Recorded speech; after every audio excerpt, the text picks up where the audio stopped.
Good evening everyone. तो चलिए, बाकी लोग भी जुड़ते रहेंगे।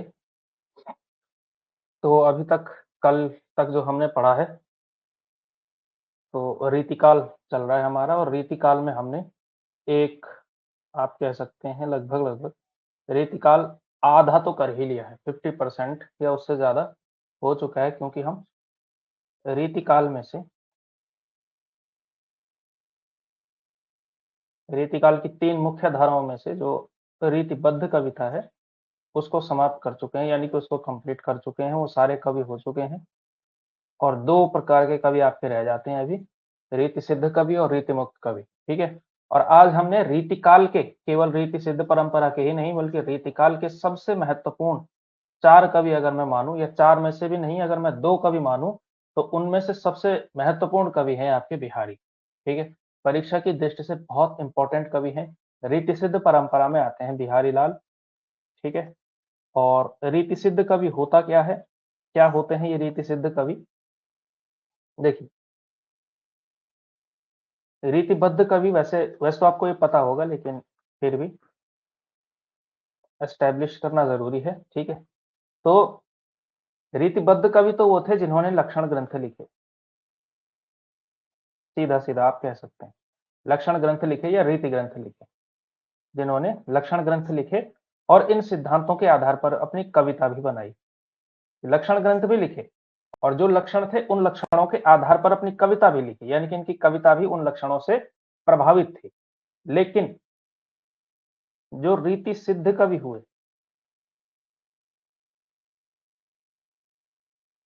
रीति सिद्ध कवि हुए, इन्होंने लक्षण ग्रंथ नहीं लिखे, यानी इन्होंने लक्षण नहीं बताए, ठीक है? लक्षण ग्रंथ नहीं लिखे इन्होंने, लेकिन जो इनकी कविता थी, रीति सिद्ध कवियों की कविता थी, ये जो है लक्षण ग्रंथों पर आधारित थी, या लक्षण, या फिर आप कह सकते हैं रीति की रीति की चलती हुई परंपरा पर आधारित थी।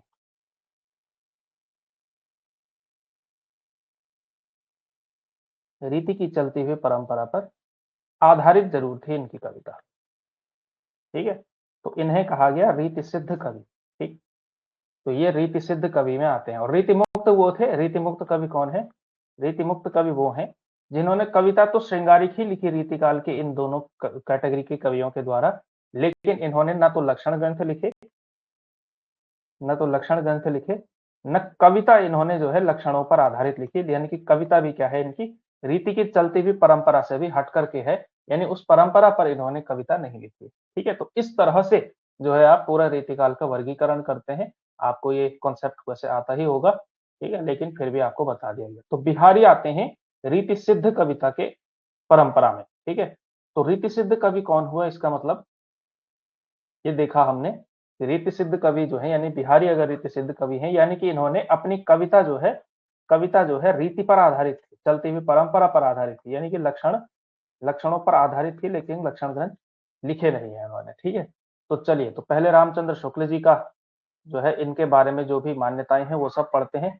बहुत ज़रूरी है इनका पढ़ना भी, यहाँ से जो है, जो रामचंद्र शुक्ल जी की जो मान्यताएँ हैं बिहारी के बारे में बहुत ज़्यादा आती हैं, ठीक है? और कुछ-कुछ वाक्य तो आप लोगों ने कई बार परीक्षाओं में देखे भी होंगे, पढ़े भी होंगे। अगर आपके पास कुछ किताबें ऐसी हैं, कुछ बुक्स आती हैं ना, जिसमें प्रीवियस ईयर क्वेश्चन होते हैं, जिसमें मतलब हर जितने भी पेपर आए होंगे, उन सबका जो है एक गाइड टाइप की रहती है, ठीक है? तो वो जो है इस तरह की कुछ-कुछ गाइड होती हैं, तो वो आप चाहें तो रख सकते हैं। और अगर आप कहेंगे तो मैं जो है आपको एक गाइड भेज भी दूँगा, उसमें मेरे पास पीडीएफ है उसका, ठीक है? तो वो ग्रुप में जो है वो आपको मैं भेज दूँगा, जिसमें आपको जो है पूरे प्रीवियस ईयर क्वेश्चन बिहार में, उत्तर प्रदेश में, मध्य प्रदेश में, राजस्थान में, हिमाचल में, उत्तराखंड में, जहाँ-जहाँ हिंदी का पेपर होता है, वहाँ-वहाँ जो-जो प्रश्न पूछे गए हैं, उनका एक पूरा का पूरा संग्रह होता है, ठीक है? तो वो संग्रह आपको मिल जाएगा, 10,000 से ज़्यादा प्रश्नों का है, तो उनसे आप जो है आइडिया ले सकते हैं, ठीक है? हालाँकि ऐसा नहीं है कि केवल वही पढ़ कर के काम चल जाएगा, क्योंकि अगर वही पढ़ के काम चल रहा होता, तो फिर अभी तक जो है सभी का हो चुका होता, है ना? तो कुछ जो है नए-नए प्रश्न भी बनते रहते हैं, तो प्रश्न जो है यहीं से बनेंगे, इसी टॉपिक से बनेंगे, ठीक है? चलिए, तो बिहारी लाल का असली नाम है माथुर चौबे, ठीक है? जन्म हुआ ग्वालियर में, कोई बहुत इम्पोर्टेंट बात नहीं है, लेकिन ये इम्पोर्टेंट है कि ये किसके दरबार में रहा करते थे? ये रहा करते थे जयपुर के जो राजा थे जय शाह या जय सिंह, उनके दरबार में रहा करते थे। ठीक है, तो कुल मिलाकर के इनका जो संबंध है वो राजस्थान से है। ठीक है, कई लोग जो है बिहारी लाल का संबंध जो है बिहार से नहीं समझेंगे आप इसका इनका संबंध, ठीक है, इनका संबंध है राजस्थान से, रहने वाले मतलब पैदा ग्वालियर में हुए, वहां पे आगे चले। ठीक, तो एक बार हुआ क्या, इनके विषय में एक कहानी बड़ी प्रसिद्ध है कि जनरली रीतिकाल के कवियों के बारे में ये माना जाता है कि रीतिकाल के कवि जो है बहुत ज्यादा जनता के कामकाज और राजनीति और इन सारे चक्करों में नहीं पड़ते थे। इनकी कविता क्या हुआ करती थी, रसिकों को प्रसन्न करने के लिए या सामंतों को खुश करने के लिए लिखी गई होती थी जनरली। बिहारी ने भी इसी तरह की कविताएं लिखी, इस वजह से श्रृंगारिकता इनकी कविता में है। लेकिन एक किस्सा ऐसा माना जाता है जहां पर ये थोड़ा सा अलग हट करके बात कहे जाते हैं। ठीक है, कि एक बार होता क्या है कि एक बार जो है कवीश्वर जो है, इनके लिए शब्द प्रयोग है, एक बार जब ये जयपुर पहुंचे, ठीक है, तो वहां इन्होंने देखा कि यहाँ तो बड़ी गड़बड़ स्थिति है। क्यों? क्योंकि महाराज जो है वो अपनी जो छोटी वाली रानी है वो उन्हीं के साथ रहते हैं दिन भर, उन्हीं के साथ जो है प्रेम में जो है लीन रहा करते हैं, और ऐसा स्थिति आ चुकी है कि राजकाज पर उसके लिए प्रभाव पड़ने लगा है। ठीक है, यानी दरबार में आ नहीं रहे हैं, प्रशासन देख नहीं रहे हैं, शासन चल ही नहीं रहा है। तो इस तरह की स्थिति हो चुकी है जब उन्होंने ये देखा। तो बाकी के जितने भी ये मंत्री या सामंत रहे होंगे तो उन्होंने कहा कि भाई आप कुछ करिए, हमारी तो हिम्मत है नहीं, राजा को कैसे बताया जाए कि आप तो बड़ी गड़बड़ स्थिति है। ठीक, तो फिर ऐसा कहा जाता है कि बिहारी ने जो है ये दोहा लिख करके भेजा। ठीक है, तो बिहारी ने जो है ये दोहा लिख करके भेजा।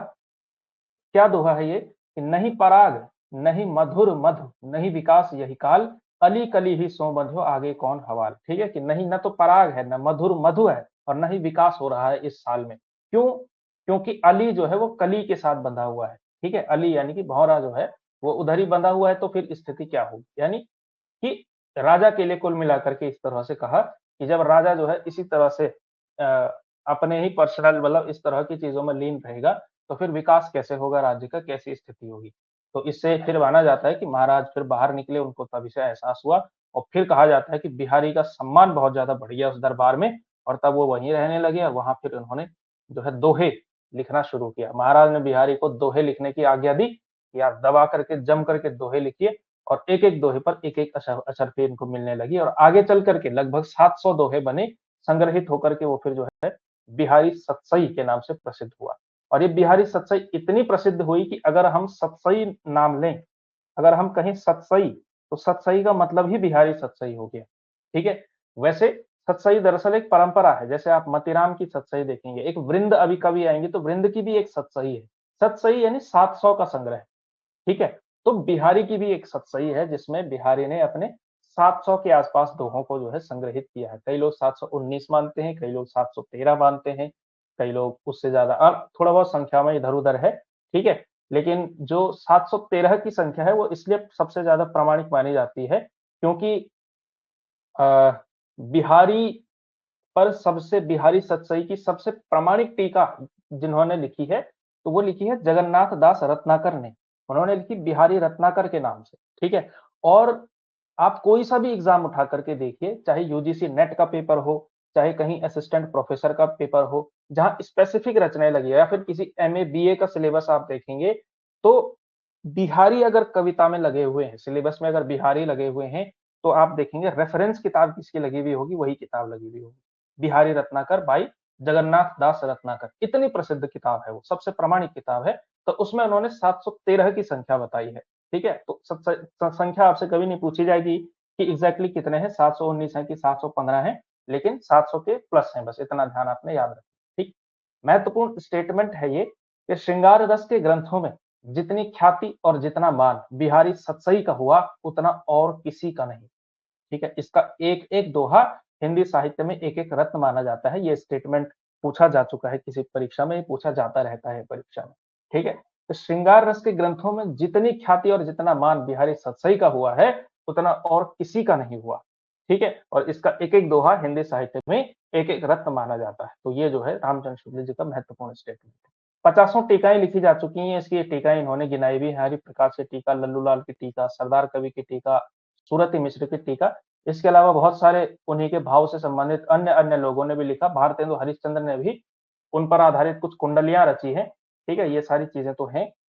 ठीक, लेकिन तो इस प्रकार हम कह सकते हैं कि बहुत सारे लोगों ने जब देखिए भारतेंदु हरिश्चंद्र ने भी बिहारी के दोहों पर आधारित कुछ न कुछ लिखना शुरू किया, तो इस तरह से आप कह सकते हैं कि बिहारी संबंधी एक अलग साहित्य ही खड़ा हो गया। ठीक है? कि बिहारी ने जो लिखा उसी पर आधारित लोग कविताएँ लिख रहे हैं। कोई उसकी टीका लिख रहा है तो कोई उस पर आधारित उन्हीं भावों को जो है दूसरे-दूसरे छद्म में बना रहा है।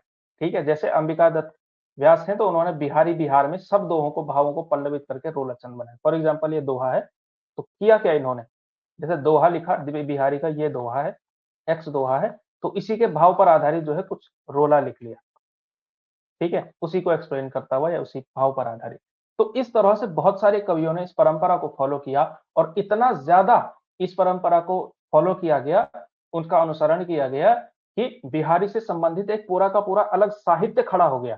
ठीक है? और इसलिए शुक्ल जी ऐसा कहना चाह रहे हैं कि इतने से ही इस ग्रंथ की सर्वप्रियता का अनुमान हो सकता है। यहीं से आप अंदाज़ा लगा सकते हैं कि ये ग्रंथ जो है, बिहारी सतसई, ये कितना ज़्यादा जो है सर्वप्रिय है, यानी कि कितना ज़्यादा लोगों को पसंद है, कितना ज़्यादा लोगों को प्रिय है। ठीक? तो बिहारी जो है इस यहाँ से आप जो है महत्व पूरा का पूरा शुक्ल जी ने शुरुआत के ही पैराग्राफ में एक तरह से बिहारी के महत्व को स्थापित किया हुआ है कि बिहारी कितने महत्वपूर्ण कवि आपको नज़र आते हैं और बिहारी महत्व की दृष्टि में सबसे ज़्यादा मतलब लोकप्रियता की नज़र से अगर हम पॉपुलैरिटी वाइज़ देखें, जिसकी कविता बहुत पॉपुलर हो, तो वो जो है इस तरह के कवि कौन है? उस तरह के कवि हैं आपके बिहारी। ठीक है? तो जिस किताब की मैं बात कर रहा था, ये वाला सबसे महत्वपूर्ण स्टेटमेंट आता है और कई बार ये भी पूछा जाता है कि ये वाला वाक्य जो है किस ग्रंथ के लिए कहा गया, कब कहा गया, किसके बारे में कहा गया? तो इसका पूरा का पूरा कॉन्टेक्स्ट आपको पता होना चाहिए कि बिहारी का सबसे उत्तम और प्रामाणिक संस्करण बड़ी मार्मिक टीका के साथ थोड़े दिन हुए प्रसिद्ध साहित्य मर्मज्ञ और ब्रज भाषा के प्रधान आधुनिक कवि, उस समय पे ये कवि, उस समय तो ये समकालीन ही थे, बाबू जगन्नाथ दास रत्नाकर, इन्होंने निकाला, जितने श्रम और जितनी सावधानी से यह संपादित हुआ है, आज तक हिंदी का और कोई ग्रंथ नहीं हुआ।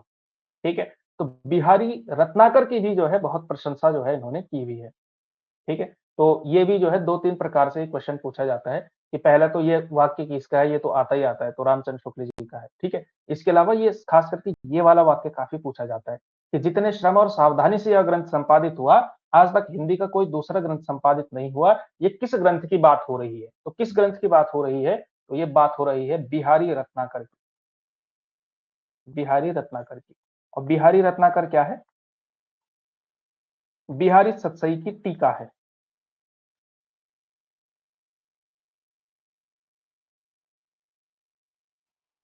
बिहारी सतसई की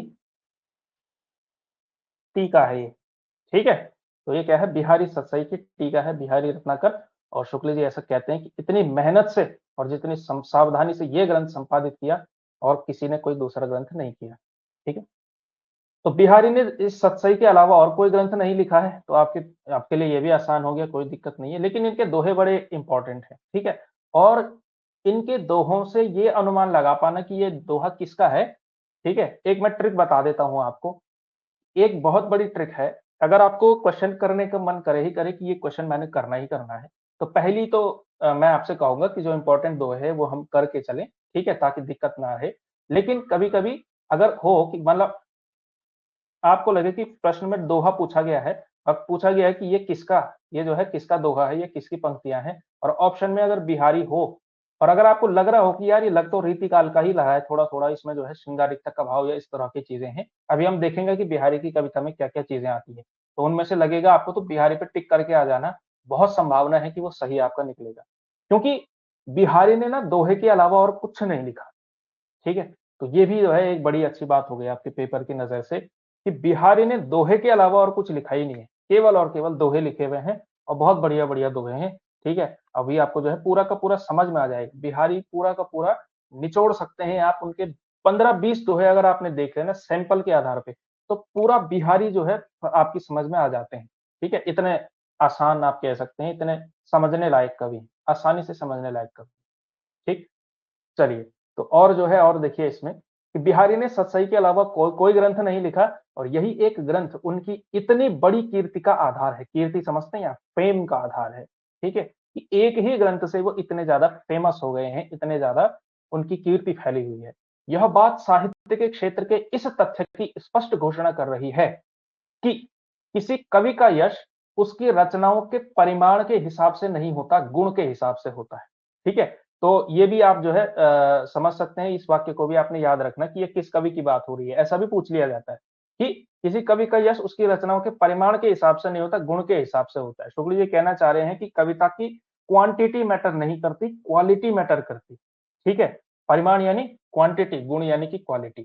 कि आपने कितनी कविताएं लिखी, कितने ग्रंथ लिखे, इससे कोई फर्क नहीं पड़ता। आपने कैसा लिखा है, जितना भी लिखा आपने उससे फर्क पड़ता है। उसी से जो है आप तय होता है कि आप कितने अच्छे, कितने बड़े कवि। ठीक है? तो साहित्य के क्षेत्र में ये स्पष्ट घोषणा कर रहा है। बिहारी इस बात के एग्जाम्पल है कि भाई क्वालिटी मैटर करती है, क्वांटिटी मैटर नहीं करती। एक ही ग्रंथ लिख करके भी आदमी साहित्य के क्षेत्र में अमर हो सकता है। ठीक है?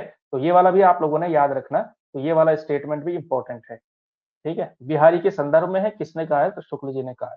जिसमें जब किसी कवि का ऐसा नाम नहीं आता है ना, तो वो ज्यादा इंपॉर्टेंट हो जाता है, क्योंकि यहाँ तो आप समझ लेंगे, यहाँ तो आपकी समझ में आ जाएगा। 2 क्वेश्चन तो यहीं एलिमिनेट हो गए कि बिहारी नाम आ गया तो अब बिहारी पे तो ऐसा तो नहीं पूछ सकते किसके बारे में लिखा हुआ है, तो बिहारी के बारे में लिखा हुआ है।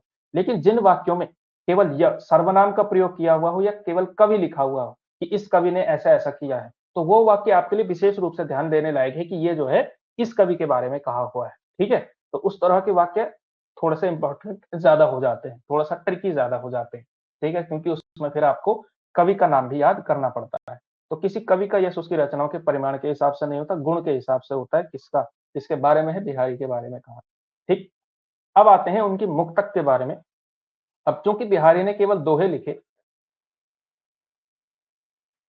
ठीक है, और दोहा जिस तरह का छंद है, तो उसमें जो है मुक्तकों की सुंदर योजना की जा सकती है। तो बिहारी ने कभी कोई प्रबंध काव्य नहीं लिखा है। जो बिहारी सतसई है वो क्या है? मुक्तकों का संग्रह है कुल मिलाकर। ठीक है? जो बिहारी सतसई है वो क्या है? मुक्तकों का संग्रह है केवल और केवल। ठीक है? तो बिहारी ने कोई प्रबंध काव्य नहीं लिखा, और शुक्ल जी बताना चाह रहे हैं कि इन्होंने मुक्तक लिखे हैं और केवल मुक्तक लिख करके ये फेमस हो गए। तो बिहारी में ऐसी क्या खास बात है कि ये केवल मुक्तक लिख करके भी इतने जो है कीर्तिवान कवि हो गए हैं? ठीक है? तो फिर उन्होंने एक्सप्लेन किया हुआ है ऐसे कि मुक्तक कविता में जो गुण होना चाहिए वह बिहारी के दोहों में अपने चरम उत्कर्ष को पहुंचा है। इसमें कोई संदेह नहीं है ना, अगेन संदेह नहीं टाइप का वाक्य। तो मुक्तक कविता में जो गुण होना चाहिए वह बिहारी के दोहों में अपने चरम उत्कर्ष को पहुंचा है। कि जो क्वालिटी मुक्तक में होनी चाहिए वो क्वालिटी आपको बिहारी में दिखती है।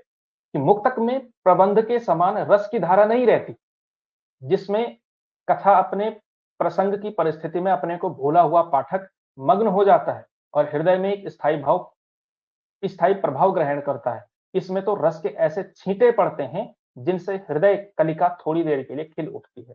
ठीक है? तो शुक्ल जी कुल मिलाकर के प्रबंध काव्य और मुक्तक के बीच का जो है अंतर स्पष्ट कर रहे हैं कि जब प्रबंध काव्य आप पढ़ते हैं तब क्या होता है, और मुक्तक पढ़ते हैं तब आपका क्या होता है। ठीक है? जब आप प्रबंध काव्य पढ़ेंगे तो रस की बहती हुई धारा आपको प्राप्त होगी। रस की बहती हुई धारा जो है पाठक को अनुभव होती है, और मुक्तक में क्या होता है, उसके छींटे जैसे आपको प्राप्त होते हैं। क्योंकि मुक्तक है ना, एक लिखा फिर दूसरा पढ़ा फिर तीसरा पढ़ा, तो ये छींटे हैं। प्रबंध काव्य में क्योंकि कहानी का एक फ्लो है, तो उस कहानी के फ्लो में जो है आपको एक बहती हुई धारा की तरह अनुभूति होती है, और मुक्तक में क्या है, रस के छींटे प्राप्त होते हैं आपको। ठीक है? तो ये कह रहे हैं रस के छींटे प्राप्त होते हैं। ठीक है? तो इन्हीं रस के छींटों की जो है बात हो रही है, और बिहारी में जो है ये क्वालिटी है कि वो जो है ऐसे छींटे हृदय पर जो है बिखेरने के लिए बड़े इसमें निपुण आदमी हैं। ठीक है? तो ये जो है एक और चीज हो गई। ये एक बहुत महत्वपूर्ण स्टेटमेंट है इसमें। यदि प्रबंध काव्य एक विस्तृत वनस्थली है, तो मुक्तक एक चुना हुआ गुलदस्ता है। ये वाक्य आपने सुना भी होगा। यदि प्रबंध काव्य क्या है, विस्तृत वनस्थली है। विस्तृत वनस्थली समझते हैं? अभी जो है आपका उत्तर प्रदेश का जो पेपर हुआ था, असिस्टेंट प्रोफेसर का पेपर हुआ अभी परसों, तो उसमें ये क्वेश्चन पूछा गया था कि ये वाला जो वाक्य है ये किसका है। यदि प्रबंध काव्य एक विस्तृत वनस्थली है तो मुक्तक चुना हुआ गुलदस्ता है। ठीक है? वनस्थली समझते हैं आप, यानी कि वो क्या है, एक बगीचा है, और मुक्तक क्या होता है, गुलदस्ता होता है। तो गुलदस्ते का भी अपना आनंद है और वनस्थली का भी अपना आनंद है। तो वो उसी तरह से प्रबंध काव्य का जिस तरह का आनंद है वो उपवन वाला आनंद है, और मुक्तक वाला क्या है, वो गुलदस्ते वाला आनंद है। तो इसी से यह सभा समाजों के लिए अधिक उपयुक्त होता है। कौन सा? मुक्तक जो चीज होती है ना, मुक्तक बड़ा पसंद आता है सभा समाज के लिए, क्योंकि छोटी सी बात है। मुक्तक में क्या होता है, छोटी सी कविता में जो है पूरी बात होती है।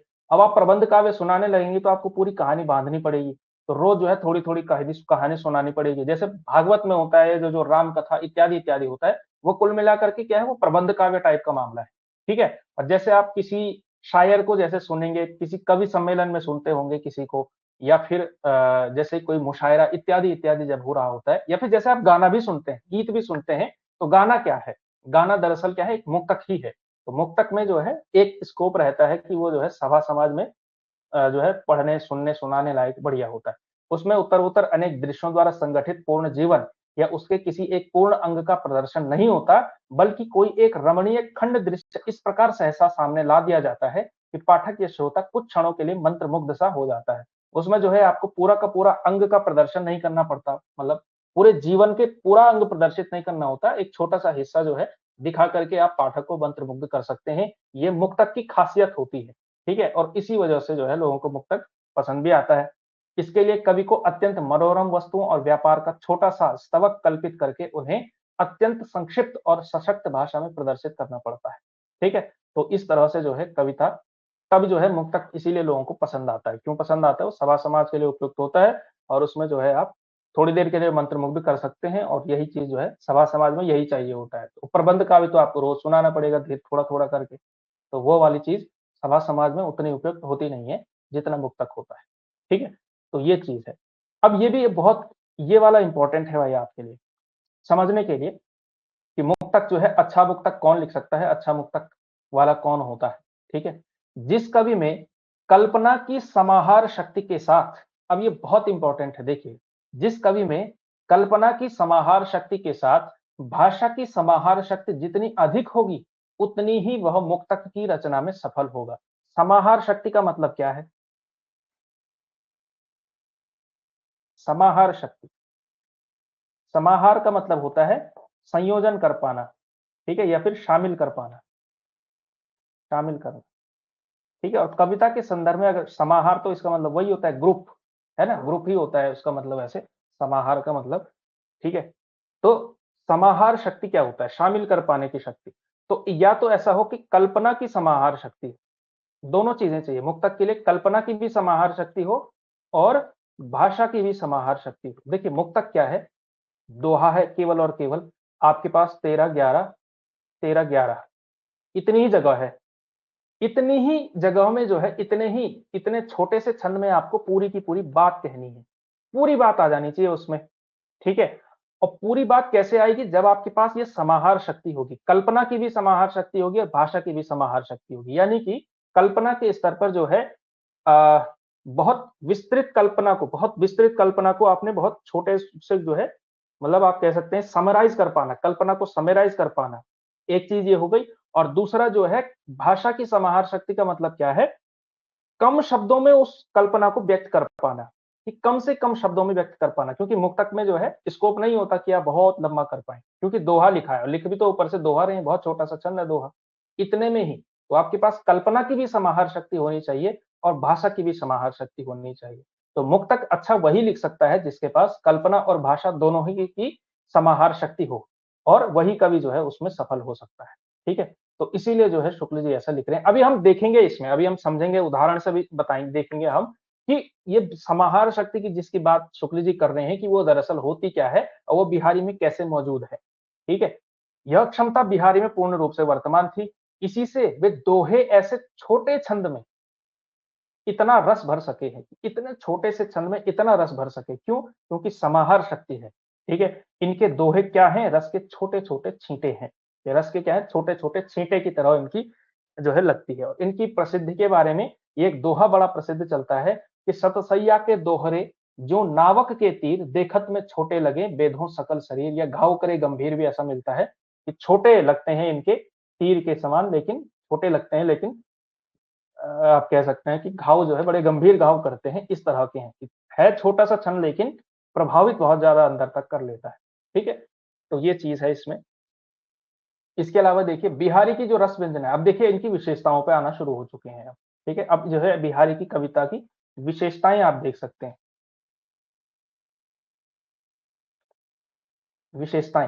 विशेषताएं क्या है कि बिहारी की रस व्यंजना का पूर्ण वैभव उनके अनुभवों के विधान में दिखाई पड़ता है।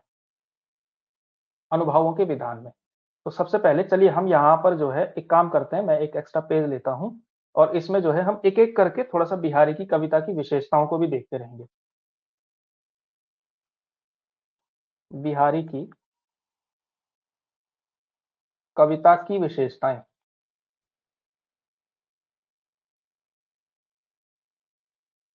ठीक है, तो दो प्रकार की विशेषताएं हो सकती हैं। एक हो सकती है आपकी भावगत विशेषता।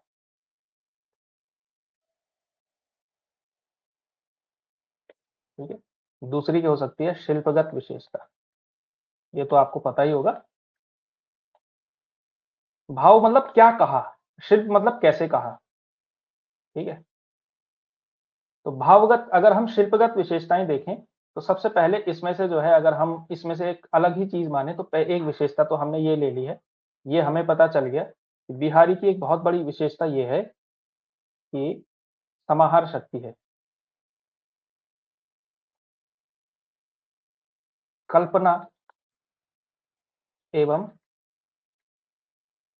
भाषा की समाहार शक्ति।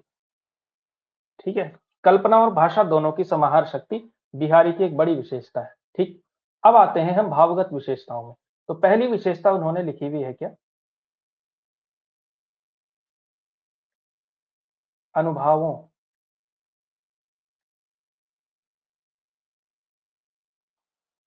की व्यंजना लिख सकते हैं। चलो, अब ये है क्या, ये अनुभव इन्होंने लिखा है अनुभवों के विधान में दिखाई देता है। तो बिहारी का जो है, बिहारी की जो रस व्यंजना है उसका पूर्ण वैभव, यानी कि जो सबसे बड़ी स्पेशलिटी है उनकी, सबसे बड़ी विशेषता है वो है अनुभवों का विधान में। अनुभव, ये जो है एमए के उसमें क्वेश्चन भी पूछा जाता है कई बार, ये वाली बार की पूछा भी जाता है कि बिहारी अनुभव योजना के कवि हैं, सिद्ध कीजिए। ठीक है, अब ये अनुभव योजना क्या होती है अभी देखते हैं, उदाहरण से दिखाएंगे हम आपको। अधिक स्थलों पर तो इनकी योजना की निपुणता और उक्ति कौशल के दर्शन होते हैं, पर इस विधान से इनकी कल्पना की मधुरता झलकती है।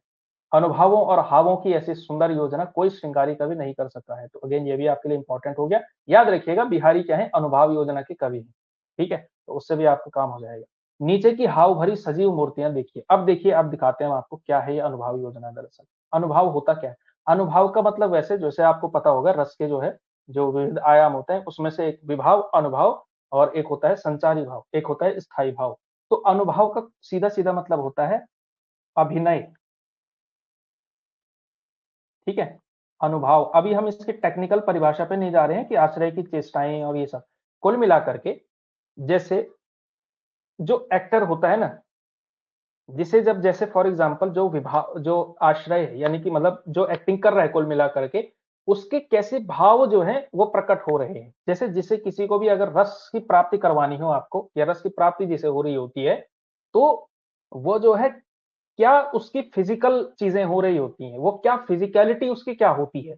ठीक है, यानी उसकी आंखें कैसे जा रही हैं, वो शर्मा रहा है, मतलब शर्मा रही है, या फिर उसे गुस्सा आ रहा है। वो सारी जो चीजें, जो फिजिकल रिएक्शन होता है रस का, उसको जो है कुल मिलाकर के अभिनय कहते हैं। ठीक है, जो शारीरिक आप कह सकते हैं प्रतिक्रिया होती है उसे अभिनय कहते हैं। अभिनय वैसे आप लोग जानते हैं एक्टिंग, और एक्टिंग क्या होती है, जो बाहर व्यक्त करता है आदमी। तो जो अभिव्यक्ति है शारीरिक स्तर पर, उसे ही जो है कुल मिलाकर के अनुभव कहते हैं।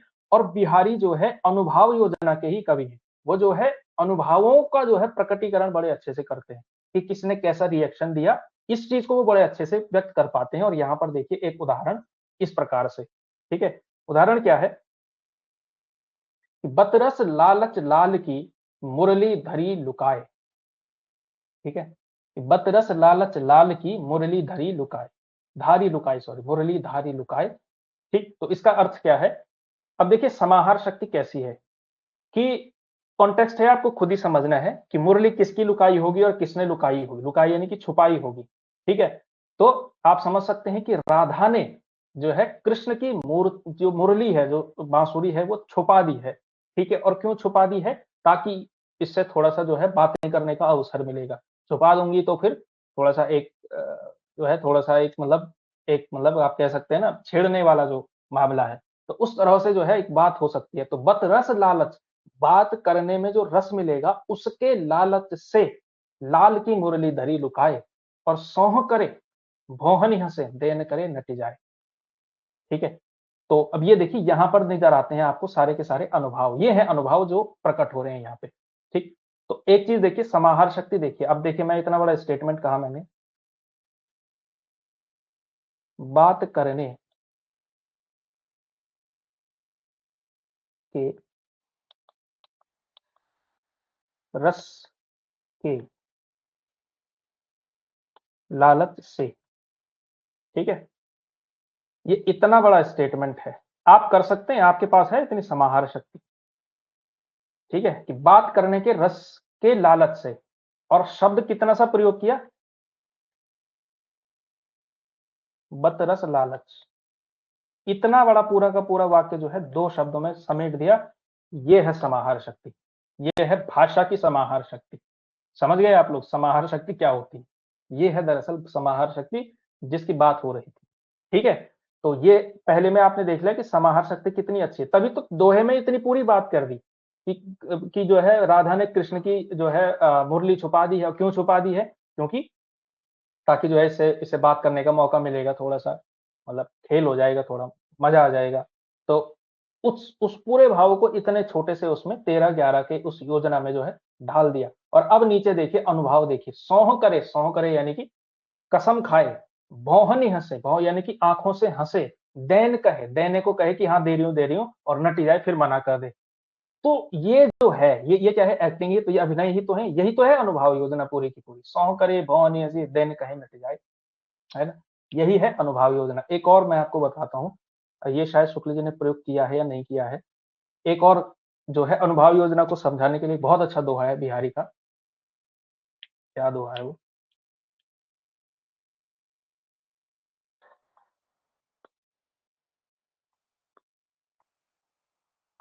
आता है आपको ये दोहा?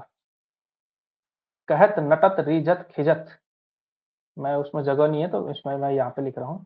मिलत खिलत लजियात, देखो आप, खिलत लजियात, भरे भौन में करत हैं नैनन ही सो बात।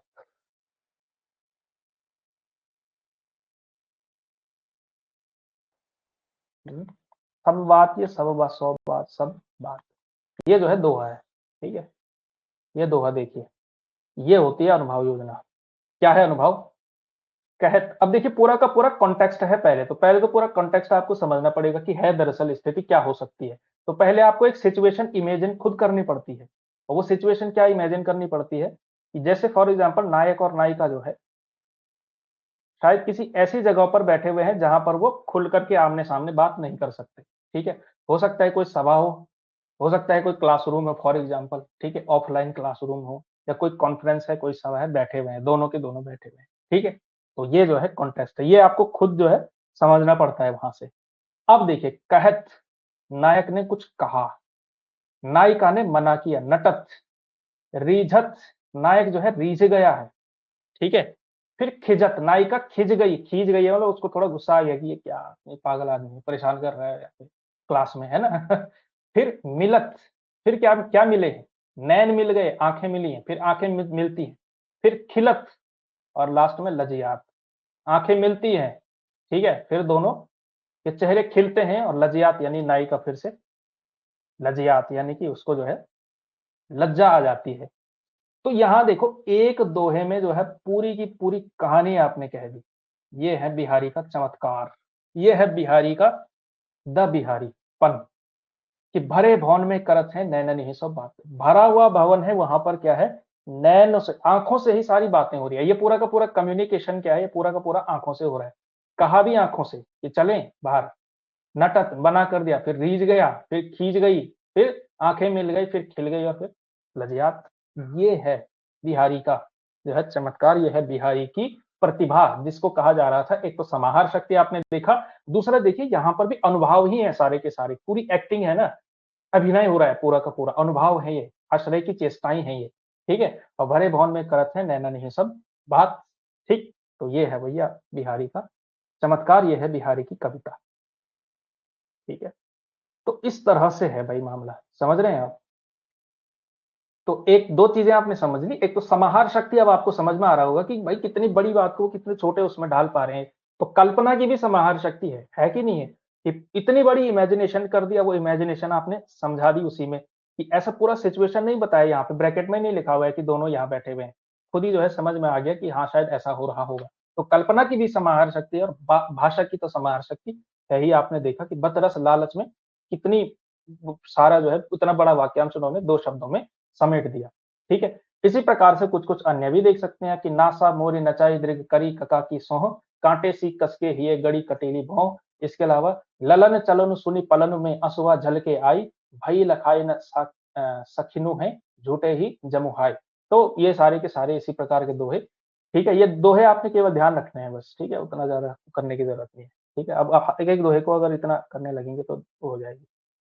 अगली विशेषता देखेंगे आप, भाव व्यंजना भाव व्यंजना या रस व्यंजना के अतिरिक्त बिहारी ने वस्तु व्यंजना का सहारा भी बहुत लिया है। अब ये वस्तु व्यंजना क्या होती है, ठीक है। तो लिख लेते हैं हम अपनी विशेषता वाले उसमें कि वस्तु व्यंजना की भी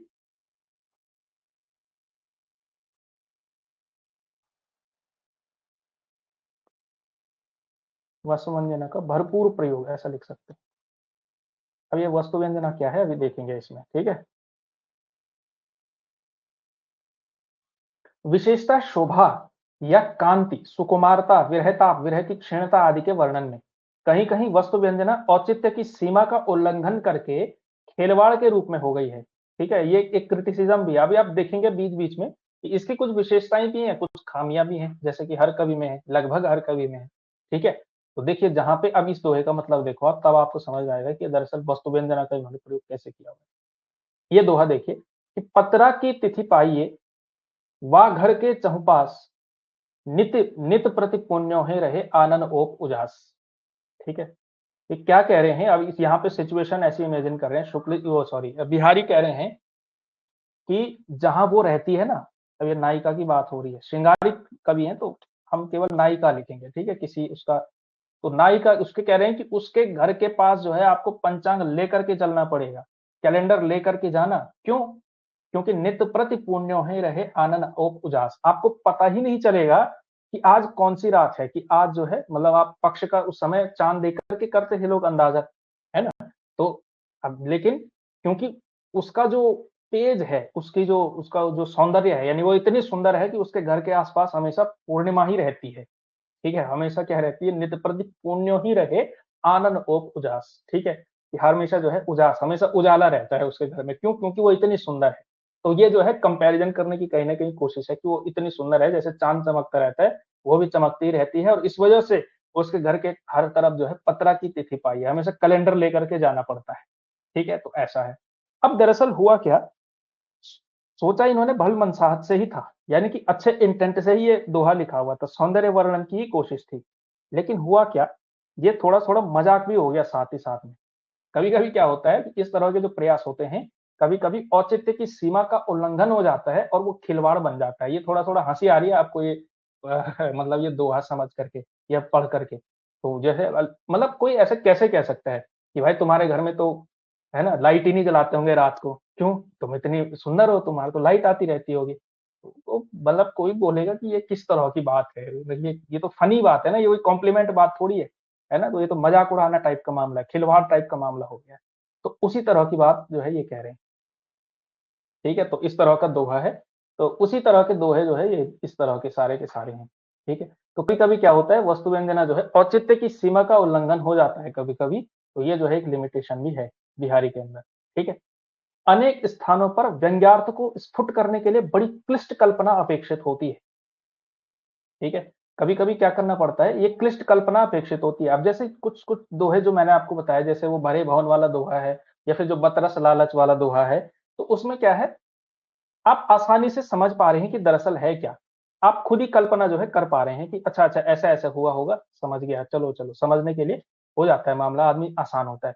लेकिन कुछ-कुछ जगह ऐसी हैं, जहाँ पे आप समझ ही नहीं पाते हैं, वो जो कॉन्टेक्स्ट आप दे रहे हैं ना पीछे से कि ऐसी-ऐसी परिस्थिति होगी और तब ये बात हो रही होगी। तो वो परिस्थिति समझ में नहीं आ पा रही है। क्यों? क्योंकि कल्पना बड़ी क्लिष्ट होती है कभी-कभी पे, ठीक है? कि बड़ी क्लिष्ट कल्पना अपेक्षित होती है, पाठक को बहुत क्लिष्ट कल्पना, बड़ी कठिन प्रकार की कल्पना करनी पड़ती है, ठीक है? और ऐसे स्थलों पर केवल रीति या रूढ़ी ही पाठक की सहायता करती है और उसे पूरे प्रसंग का आक्षेप करना पड़ता है।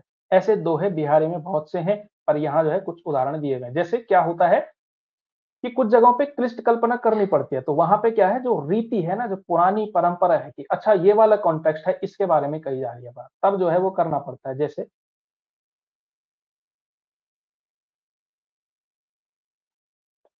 कि ढीठी परोसनी ईठ हवे, कहे जू गहे सयान, सबे संदेश कही कहियो मुस्काहट में मान।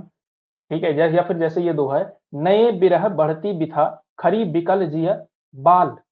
नए नए बिरह बढ़ती बिथा, खरी बिकल जिय बाल, बिलखी देखी परोसिन्यो, हरसी हंसी तिह काल। ठीक है, तो इस तरह के भी कुछ दोहे हैं। इसका यार मीनिंग अभी ध्यान नहीं आ रहा। नई बिरह बढ़ती बिथा, खरी बिकल जिय बाल। एक मिनट, थोड़ा सा है, एक मिनट। मैंने इसमें रिवाइज तो किया था, पर अब ये दोहा समझ में नहीं आ रहा है कि ये दोहा कहाँ से आ गया, वो मिस हो गया शायद मेरे से, वरना मैं तैयार करता जरूर इसको। हाँ, तो जो आप कह रहे हैं ना अतिशयोक्ति, तो ये अत्योक्ति, मतलब अत्योक्ति में भी कभी कभी क्या होता है, अच्छी लगती है कुछ कुछ अत्योक्तियां, लेकिन ये अत्योक्ति से भी आगे की बात हो गई, कुछ ऐसी बात हो गई कि भाई मामला जो है कुछ ज्यादा ही हो गया। ये ऐसा नहीं होता, ये ज्यादा ही हो गया कुछ, तो वही वाली बात हो गई है इसमें। ठीक है।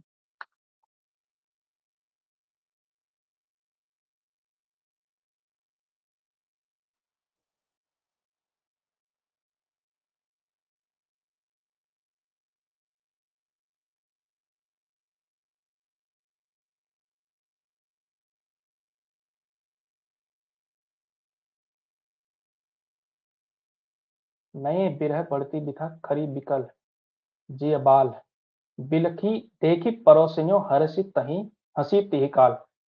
हाँ, इसका जो है, जो मीनिंग निकल करके आ रहा है वो ये है दरअसल कि नए बिरह बढ़ती बिथा। ठीक है, यानी कि जो वियोग होता है ना, नया प्रकार का जो वियोग होता है, उसकी बढ़ती हुई पीड़ा को देख करके, ठीक है, जो वियोग है उसकी पीड़ा को देख करके, विकल जिया बाल, ठीक है, यानी कि बाला का जो विकल हृदय है, यानी कि व्याकुल, मतलब लड़की का जो व्याकुल हृदय है, ठीक है, कि नए वियोग की बढ़ती पीड़ा से जो है लड़की का जो है, यानी नायिका का, जो बालिका का या नायिका हम कहेंगे, नायिका का हृदय जो है बहुत व्याकुल हो रहा है।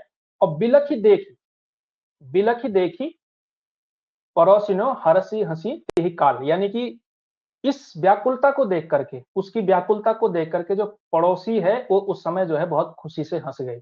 ठीक है, उसको जो है बड़ी खुशी, उसको बड़ा मजा आ रहा है कि देखो ये कितने परेशान है। ठीक है, तो ऐसा जो है इसका मतलब आकर के निकल रहा है। ठीक, अब जो है थोड़ा सा अभी देखिए ना, यहाँ पे ये समझ में नहीं आ रहा है, उतना मजा नहीं आया होगा आपको। क्यों? क्योंकि इसके पीछे का जो कॉन्टेक्स्ट है ना, ये किस कॉन्टेक्स्ट में कही, कौन पड़ोसी, कौन नायिका, कौन क्या, समझ ही में नहीं आ रहा कि ये बोल क्या रहे हैं।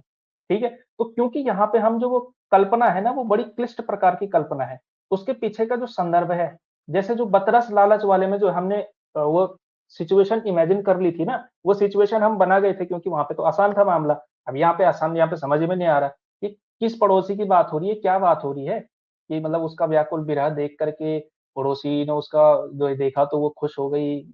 ज़्यादा समझ में नहीं आया। क्यों नहीं आया समझ में? क्योंकि ये जो कल्पना है, वो बड़े क्लिष्ट प्रकार की कल्पना है, ठीक है? और ये हमको समझ में उस तरह से नहीं आ रहा है, ठीक है? तो इसी चीज़ को समझाने के लिए शुक्ल जी ने इस तरह से लिखा हुआ है, ठीक है? तो इस प्रकार है जो है हम देख सकते हैं कि बिहारी में कभी-कभी कुछ गुण भी बहुत हैं, भाषा और कल्पना की समाहार शक्ति है, अनुभव योजना के अद्भुत कवि हैं, लेकिन कभी-कभी क्या हो जाता है, या तो ऐसा हो जाता है, ठीक है? और कभी-कभी ये मतलब जो औचित्य की सीमा करके जो है, मतलब मज़ाक बन करके रह जाता है।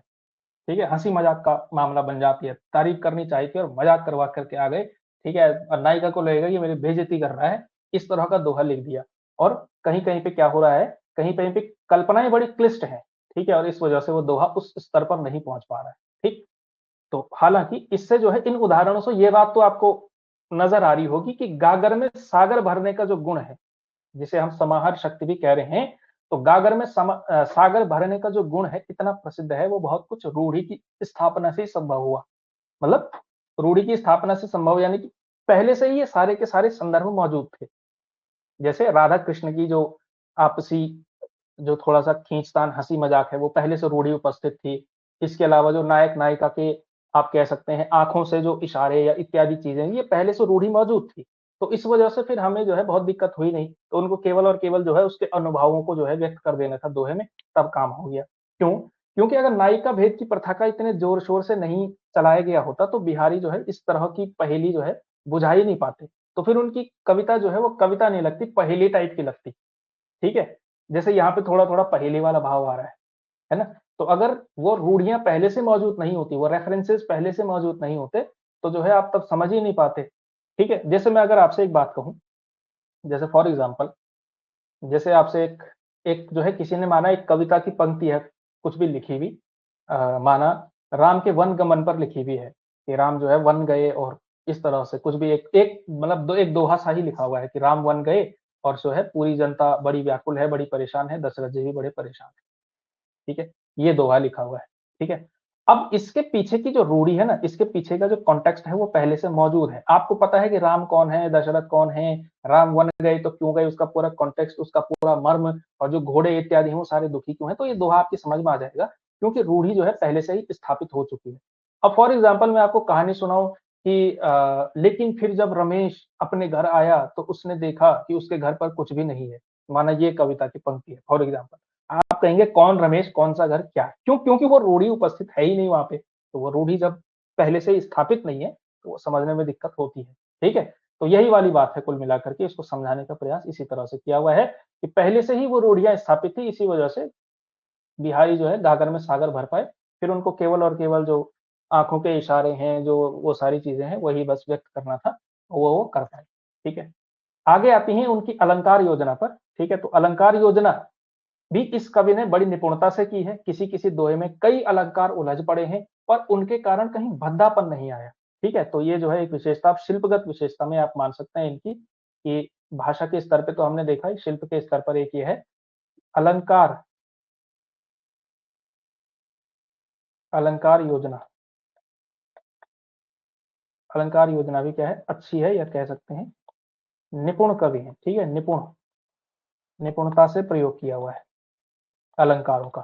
ठीक है? तो ये जो है एक विशेषता हो सकती है इनकी। तो जैसे आप देख सकते हैं ये देखिए अनुप्रास दृग उर्झत दृग अरुझत टूटत कुतुम जुरत चतुर चित प्रीति परिति गांठी दुर्जन ही दई नहीं यह रीत। ठीक है? तो ये देखिए ना यहाँ पे जो है अनुप्रासात्मकता नजर आ रही है। इसके अलावा जैसे यहाँ पे देखिए, यहाँ पे एक विरोधाभास अलंकार है कि तंत्री नाद कवित रस सरस राग रतिरंग अनबूढ़े बूढ़े तिरे तिरे जे बूढ़े बूढ़े सब अंग। ठीक है? तो यहाँ पे जो है अनबूढ़े बूढ़े तिरे जे बूढ़े सब अंग। ठीक है? तो इस तरह के जो है अलंकारिकता है, वो आप जो है इसमें देख सकते हैं। ठीक है? तो जो है अलंकारों का भी बड़ा अच्छा इन्होंने प्रयोग किया हुआ है। इसके अलावा व्यंग्य की भी अच्छे से प्रयोग हैं, तो वो दोहा आप देख सकते हैं कि करे चाह सो चुटकी के खरे उड़ाहे मैन लाज नवाए तर फरत करत खूंद सी नैन। ठीक? श्रृंगार के संचारी भावों की व्यंजना भी ऐसी मर्म स्पर्शनीय है कि कुछ दोहे सहृदयों के मुंह से बार-बार सुनाए जाते हैं। जैसे ये दोहा है, ठीक है? कि सगन कुंज छाया सुखद शीतल सुरभि समीर मन भय जात अजो वहे वही जमुना के तीर। मन करता है कि दोबारा जो है जमुना के तीर पर पहुंचे। तो ये जो कुछ-कुछ दोहे हैं ऐसे हैं जो बड़े प्रसिद्ध हुए, शुक्ल जी ऐसा कहना चाह रहे हैं। और ये सारे के सारे दोहे जो है आपने ध्यान रखने हैं भाई, जो पूछे जाते हैं जनरली वो इन्हीं से पूछे जाते हैं। ठीक है? क्योंकि स्पेसिफिक नहीं है ना आपका सिलेबस, आपने देखा होगा कि कोई ऐसे तो है नहीं कि बिहारी रत्नाकर यहाँ से यहाँ इतने दोहे पढ़ने हैं। उस तरह का तो है नहीं सिलेबस, बड़ा उस तरह का है कि बिहारी लाल लगे हुए हैं तो बिहारी लाल लगे हुए हैं तो केवल शुक्ल जी का सहारे से आपका जो है काम चल जाएगा। ठीक? इसके अलावा विशुद्ध काव्य के अतिरिक्त बिहारी ने जो है सूक्तियाँ भी बहुत सी कहीं। सूक्तियाँ क्या होती हैं? जो नीति से संबंधित सूक्तियाँ होती हैं। ठीक है? जो कोट आप जिसको कहते हैं ना, तो सूक्तियों में वर्ण वैचित्र्य या शब्द वैचित्र्य ही प्रधान रहता है। अतः उनमें कुछ एक की ही गणना असल काव्य में हो सकती है। केवल शब्द वैचित्र्य के लिए बिहारी ने बहुत कम दोहे रचे और कुछ दोहे जो दिए हुए हैं वो इस तरह के हैं। ठीक है? ये दोहा तो आपने देखा ही होगा, कनक कनक ते सौगुनी।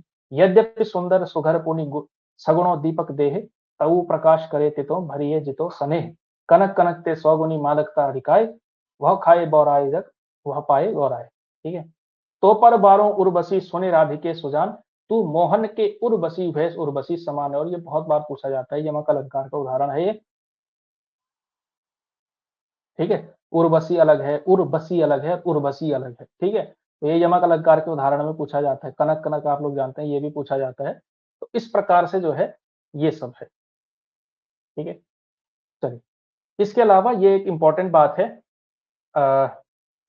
बिहारी के बहुत से दोहे आर्या सप्तशती और गाथा सप्तशती की छाया लेकर बने हैं। ये दोनों जो है संस्कृत के ग्रंथ हैं। ठीक है, आर्या सप्तशती और गाथा सप्तशती, ये इसकी छाया लेकर के बने। इस बात को पद्म सिंह शर्मा ने विस्तार से दिखाया, और उन्होंने यह भी स्पष्ट कर दिया कि बिहारी ने गृहीत भावों को अपनी प्रतिभा के बल से किस प्रकार एक स्वतंत्र और कहीं कहीं अधिक सुंदर रूप दे दिया। इतना इंपॉर्टेंट बात नहीं है, लेकिन ये याद रखिएगा कि ऐसा माना जाता है कि इनके जो बहुत सारे दोहे हैं वो गाथा सप्तशती और आर्या सप्तशती से प्रभावित हैं।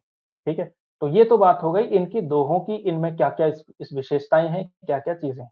ठीक, अब देखते हैं हम आप इनकी भाषा की। ठीक है, कि इनकी भाषा किस तरह की है, इनके लैंग्वेज की क्या-क्या विशेषताएँ हैं।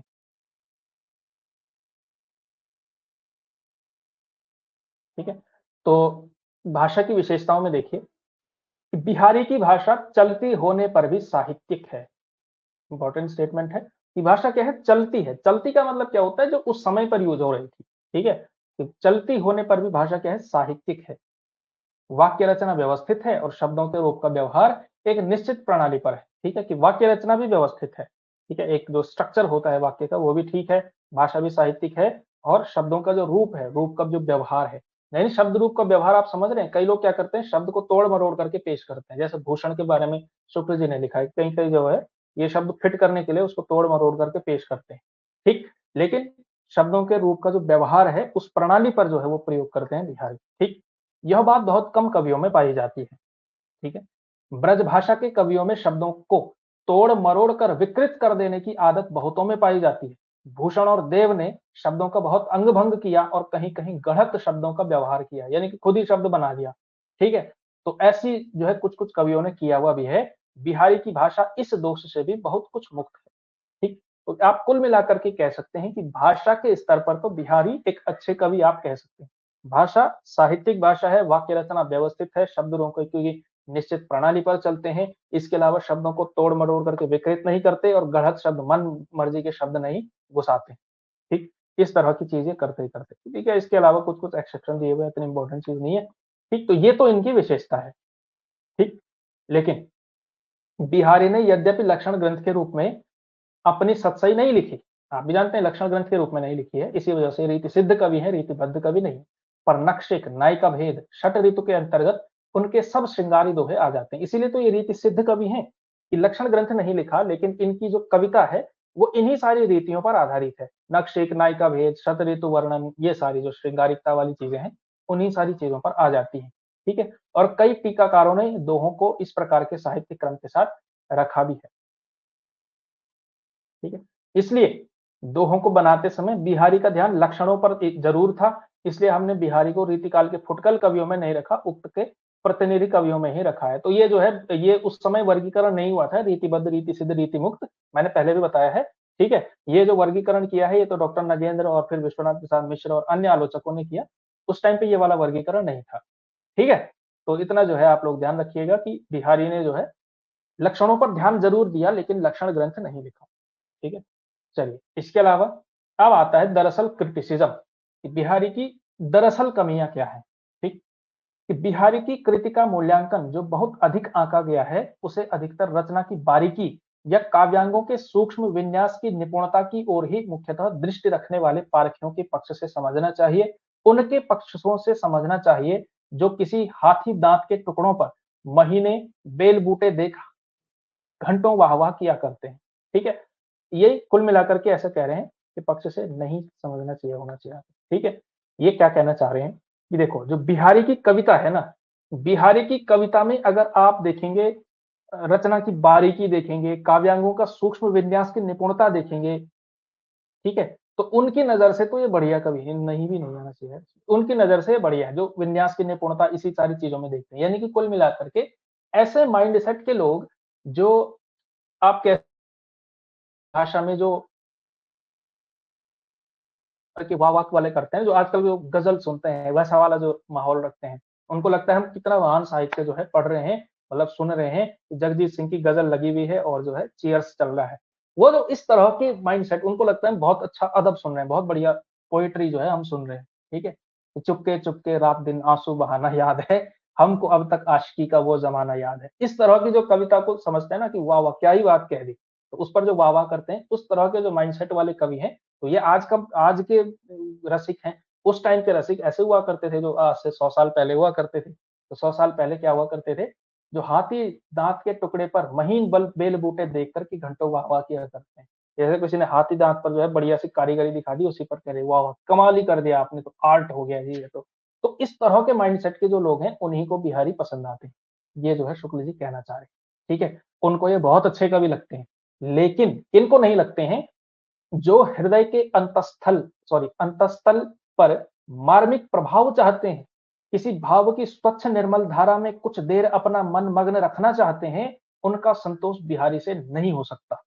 यानी कि जो हृदय के अंतःस्थल पर मार्मिक प्रभाव चाहते हैं, मार्मिक प्रभाव अगर कोई ढूँढना चाह रहा है, कोई चाह रहा है कि मैं भावों की स्वच्छ निर्मल धारा में बहूँ, क्योंकि कविता में क्या होता है इमोशन होता है, भाव होता है, ठीक है? तो वो चाहता है कि मैं इस तरह की भावना की कविता पढ़ूँ, तो वैसी भावना आपको जो है बिहारी में नहीं मिलती है, ठीक है?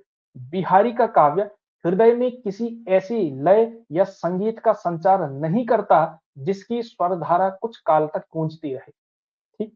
तो आप समझ गए कि इनकी कविता किस तरह के लोगों को पसंद आती है, किस तरह के लोगों को पसंद नहीं आती। ठीक है? तो इमोशन के स्तर पर भाव की स्वच्छ निर्मल धारा जो सूर्य जी ने प्रयोग किया या फिर जो अपने हृदय के अंतःस्थल पर मार्मिक प्रभाव चाहते हैं, उन लोगों को कविता ये जो है बहुत अच्छी नहीं लगेगी। ठीक है? आगे देखें, यदि घुले हुए भावों का आभ्यंतर प्रवाह बिहारी में होता, अब देखिए शुक्ल जी कहना भी चाह रहे हैं कि ये भावों के कवि हैं ही नहीं, ये क्या है अनुभवों के कवि हैं, जो नैनो से ऐसा-ऐसा कर दिया, फिर वो कर दिया, उस तरह के जो है राइटर हैं, उस तरह के कवि हैं। भावों का आभ्यंतर बिहारी में नहीं था, ठीक है? क्योंकि अगर होता इनके अंदर, तो वो केवल दोहे पर ही संतोष नहीं करते, वो खाली दोहे नहीं लिखते।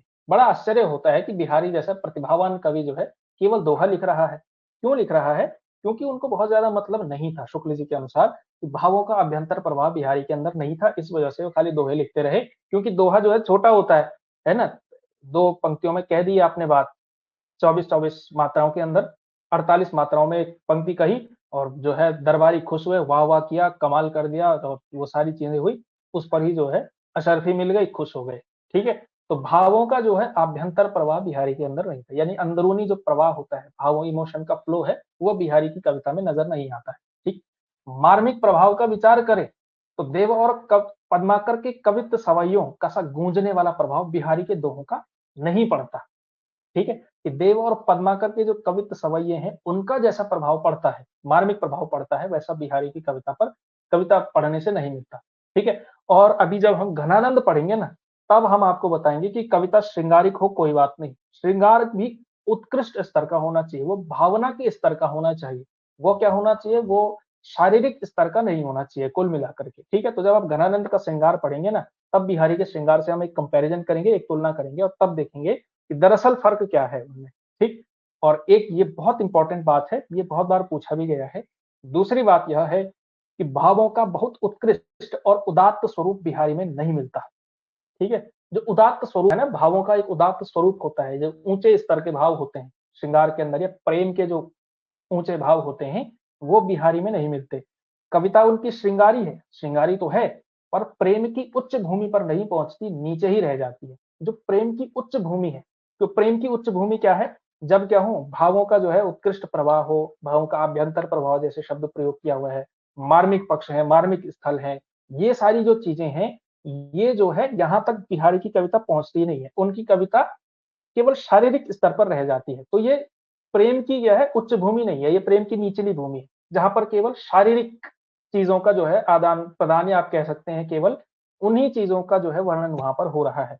कि नायक ने ऐसा किया, फिर नायिका ने ऐसा किया, फिर ये हंसे, फिर ऐसा किया, फिर खेला, फिर कूदा, फिर ऐसा किया वैसा किया, वही सारी चीजें नजर आती हैं। जो प्रेम की उच्च भूमि होनी चाहिए वो जो है नजर नहीं आती है बिहारी के कविता में। ठीक है, तो ये जो है रामचंद्र शुक्ल जी का असेसमेंट है, इनका मूल्यांकन है बिहारी के बारे में। ठीक है, तो आई होप आपको समझ में आया होगा कि बिहारी को आपने कैसे समझना है, बिहारी को लेकर के आपकी समझ एक प्रकार की रही होगी या फिर नहीं रही है, तो अब जो है आप समझ बना सकते हैं अपनी। हालांकि मैं आपको अगेन कह रहा हूं, ये थोड़ा सा और आगे के लेवल की बात है। ठीक है, मतलब ये एकेडमिक स्तर की बात है, कभी अगर कोई पीएचडी इत्यादि करना चाहे तो। हालांकि आजकल के जो आलोचक हैं, आजकल की आलोचना इतनी ज्यादा हार्श नहीं है बिहारी के ऊपर। ठीक है, ये क्योंकि शुक्ल जी हैं तो शुक्ल जी ने अपना लिख दिया, आज से 100 साल पहले लिखा था, मतलब 98 टू बी प्रिसाइज, 1927 में जो है ये ग्रंथ आया था, 27-28 इसके आसपास। फिर बीच में इसमें संशोधित होते रहे, 2-3 संस्करण इसके और आए। 1941 में शुक्ल जी का निधन हो गया था, तो उस टाइम की ये बात है। बाद में तो हिंदी की आलोचना बहुत आगे बढ़ी। ठीक है, तो जैसे एक आलोचक हुए मैनेजर पांडे। ठीक है, जेएनयू में प्रोफेसर थे शायद, हाँ जेएनयू में ही थे आई गेस, हाँ। तो उन्होंने जो है रीतिकाल पर बहुत काम किया हुआ है। ठीक, तो उनका जो मानना है, आज की जो आलोचना है वो बिहारी को इस तरह से नहीं देखती। लेकिन क्योंकि हमने क्या करना है, हमको तो 4 गोलों में से 1 गोला भरना है। हमारा जो एग्जाम का जो जो आप कह सकते हैं पैटर्न है या जो स्वरूप है, उसमें हमको यही आलोचक मुख्य रूप से पढ़ने हैं। तो उन्हीं आलोचक के मान्यताओं को, इनके कथनों को याद करते हुए, जो जो तथ्य इन्होंने बीच बीच में दिए हैं उनको याद रखते हुए, जो पंक्तियां हैं उनको ध्यान में रखते हुए इनको पढ़ना है। इसी के साथ जो है अपने बिहारी ऐसे ही समझने हैं जैसे शुक्ल जी ने समझाए हुए हैं। ठीक है, इसके अलावा जो अन्य अन्य आलोचक हैं उनके भी हम कथन आपको लिखा देंगे, उसमें कोई समस्या नहीं है। ठीक, तो वो भी थोड़ा बहुत अन्य लोगों के उससे भी हम थोड़ा सा समझते हैं बिहारी दरअसल किस प्रकार के कवि। ठीक है, तो ये तो हो गया भाई रामचंद्र शुक्ल जी का असेसमेंट, बिहारी महत्वपूर्ण कवि है, इसलिए एक एक बात को जो है बहुत गहराई से समझाया गया है। यहाँ से देखना, आप क्वेश्चन जरूर बनेगा, एक क्वेश्चन आप देखेंगे बिहारी से, कठिन बनता है सरल बनता है, बहुत आसान बहुत सरल जैसा भी बनेगा, लेकिन बनेगा जरूर। बिहारी का प्रश्न जरूर पूछा जाता है। ठीक है, तो अब लिखिए आप बिहारी, तो न रचना लिखने की जरूरत है न कुछ करने की जरूरत है आपको, केवल और केवल जो लिखिए आप नगेंद्र ने, डॉक्टर नगेंद्र ने रीतिकाल तो बहुत काम किया हुआ है, इसलिए नगेंद्र ने जो है, चलो मैं दूसरी पेन से लिख लेता हूँ, ये पेन थोड़ा सा जब नोट्स में आपको देता हूँ मैं, थोड़ा थोड़ा फेडेड सी लगती है ये। ठीक है, इसलिए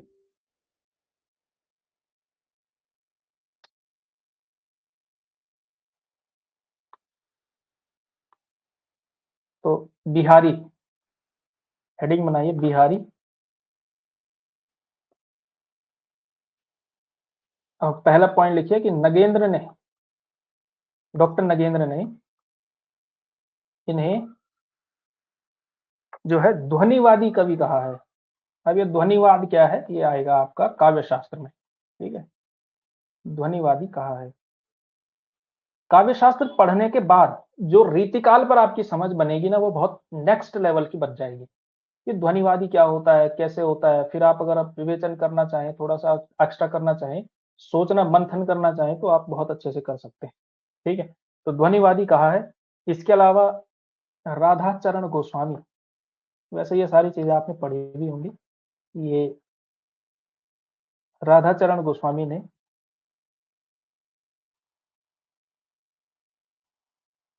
इन्हें पीयूष वर्षी मेघ कहा।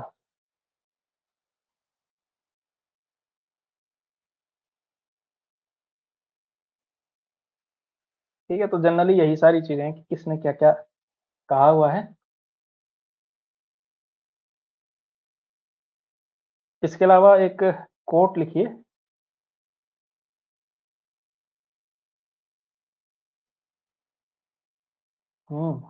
चलो एक दोहा और लिख लेते हैं, बिहारी के जीवन से संबंधित एक इंपॉर्टेंट दोहा है, क्या पता पूछ लिया जाए।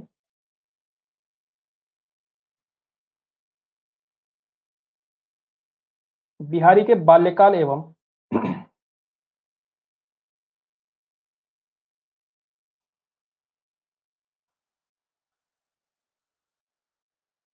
यौवन संबंधी, यह दोहा इन्होंने खुद ही लिखा हुआ है। ठीक है, संबंधी यह दोहा मिलता है, क्या दोहा है,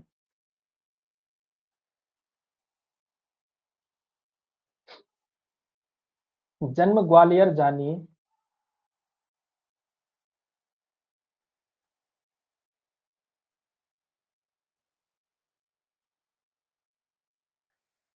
जन्म ग्वालियर जानिए, खंड बुंदेले बाल।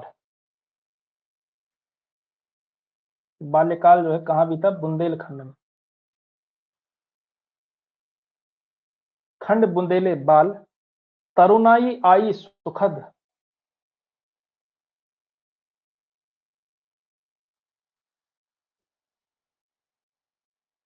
तरुणाई आई सुखद, मथुरा बसी ससुराल। तो ससुराल कहाँ था? मथुरा में था। बसी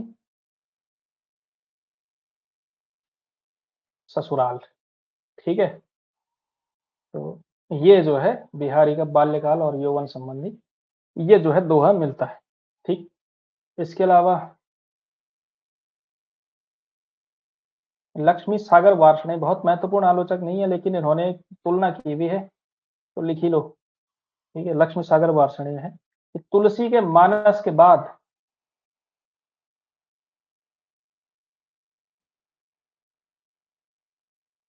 तुलसी के मानस के बाद यदि किसी ग्रंथ को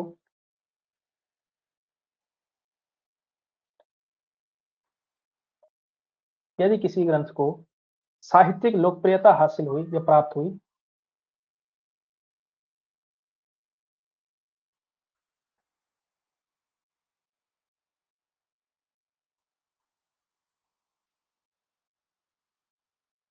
तो बिहारी सतसई को।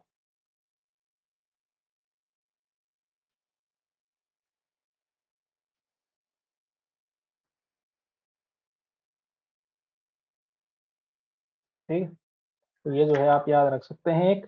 इसके अलावा शुक्ल जी के सारे हमने करवा दिए। इसके अलावा एक हजारी प्रसाद द्विवेदी जी का याद रखिए।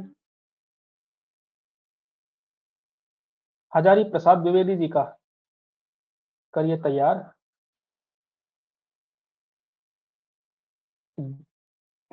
रीतिकाल के सबसे अधिक लोकप्रिय कवि बिहारी हैं।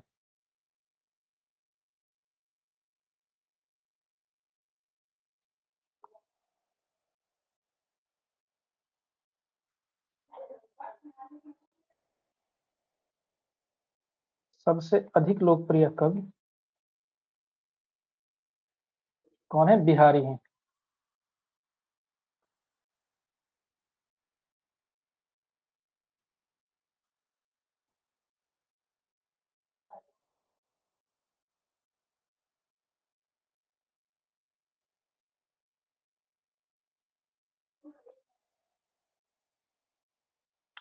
इसके अलावा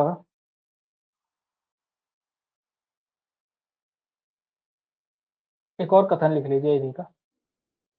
पहला कथन ये हो गया। सेकंड ये लिखिए, बिहारी सतसई रसिकों के हृदय का घर है।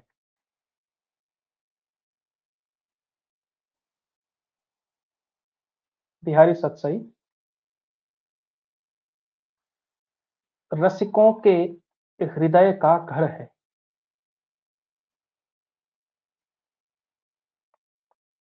रसिकों के हृदय का घर है।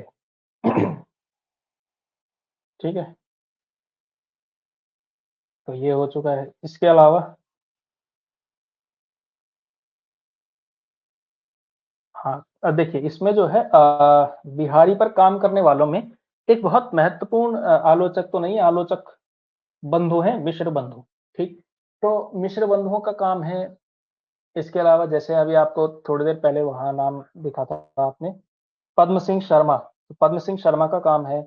इसके अलावा ना एक बड़ा प्रसिद्ध विवाद हुआ, ये पढ़ेंगे हम बहुत बाद में आलोचना में।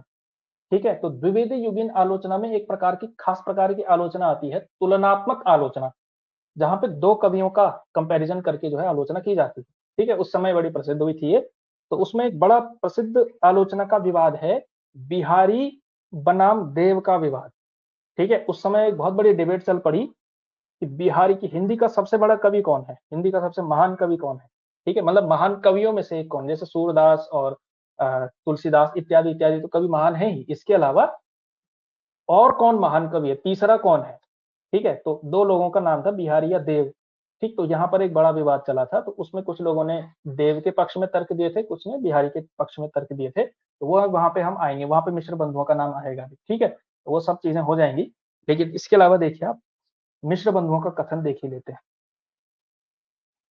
मिश्र बंधुओं ने हालांकि देव के पक्ष में बताया था, ठीक है, लेकिन प्रशस्ति में लिखा है कि इस छोटे से ग्रंथ ने, इस छोटे से ग्रंथ ने, सॉरी में, इस कविरत्न ने,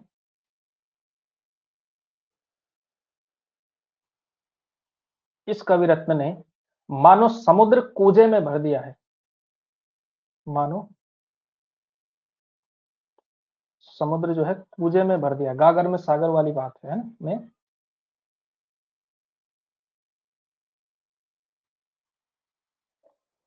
भर दिया है। तो मिश्र बंधु का ये कथन है। इसके अलावा वो कथन आपको बताया ही है, ग्रियर्सन वाला, वो पहले लिखाया जा चुका है, ठीक है, कि किसी भी यूरोपीय भाषा में बिहारी सतसई के बराबर कोई कवि हो, मतलब बिहारी के बराबर कोई कवि नहीं हुआ, बिहारी सतसई के बराबर रचना नहीं भी, ग्रियर्सन का कथन है, याद रखिएगा, ठीक है। इसके अलावा गणपति चंद्रगुप्त का एक महत्वपूर्ण स्टेटमेंट है, याद रखिए।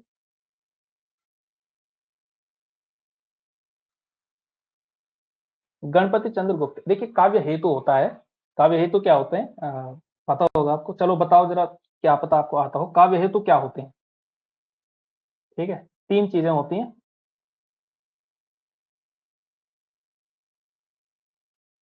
क्लास कट जा रही है, आपकी प्रॉब्लम आ रही है, ये यहां से आ रही है?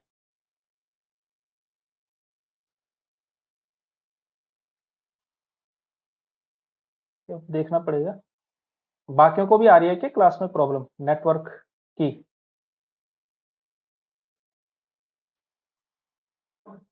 ठीक है, तो चलो फिलहाल आप ये बताओ काव्य हेतु क्या होता है, ठीक है, तब तक मैं जो है ये स्टेटमेंट लिख लेता हूँ। गणपति चंद्रगुप्त ने कहा, बिहारी के व्यक्तित्व में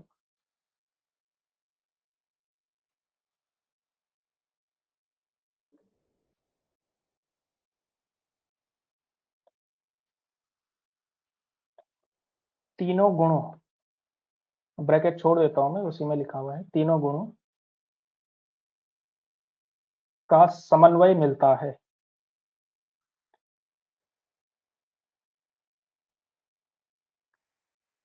तीनों गुणों का समन्वय मिलता है।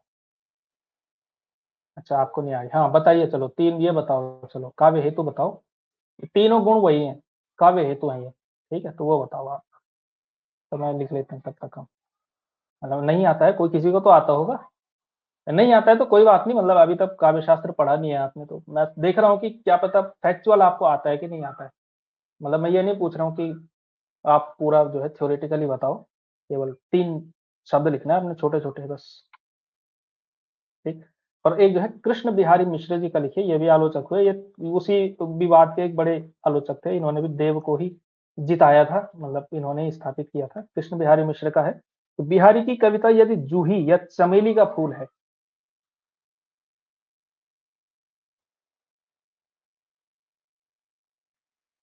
बिहारी की कविता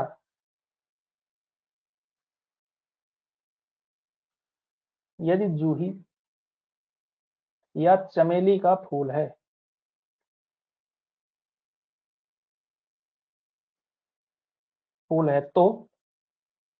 देव की कविता,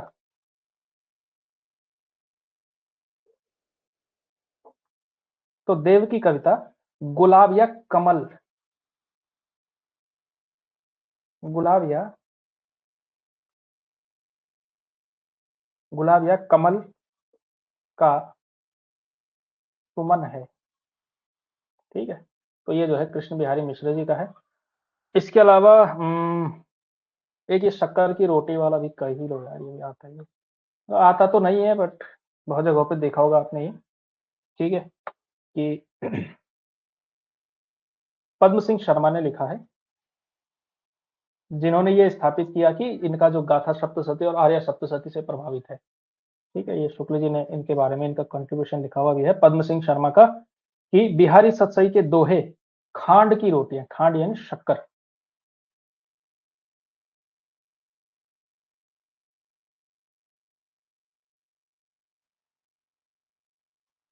सतसई के दोहे खांड शक्कर की रोटी है। ठीक है, इसके अलावा बिहारी को पीयूष वर्षी में कहा राधाचरण गोस्वामी ने, ये हम कह चुके हैं। ठीक है, इसके अलावा शुक्ल जी का पूरा असेसमेंट, ठीक है, एक एक दोहा हिंदी में रत्न है और वो सारी चीजें। ठीक है, इसके अलावा कविता श्रृंगारी है लेकिन प्रेम की उच्च भूमि में नहीं पहुंचती, ये सब। ठीक है, चलो नहीं आ रहा है तो कोई बात नहीं। काव्य हेतु होता है क्या? प्रतिभा, व्युत्पत्ति और अभ्यास, तीनों गुणों। प्रतिभा,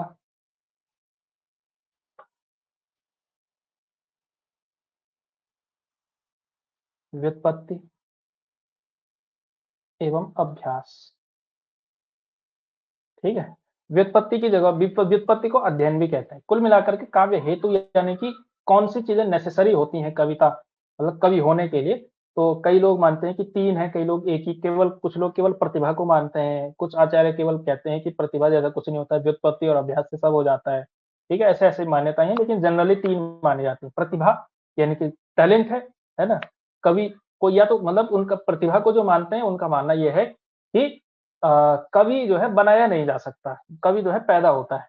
ठीक है, या तो आपको कविता करनी आती है या तो नहीं आती है, आप सीख नहीं सकते हैं, ऐसा जो है मानते हैं, क्योंकि प्रतिभा जो है इनबिल्ट आती है, यानी कि आदमी पैदा होता है प्रतिभा लेकर के।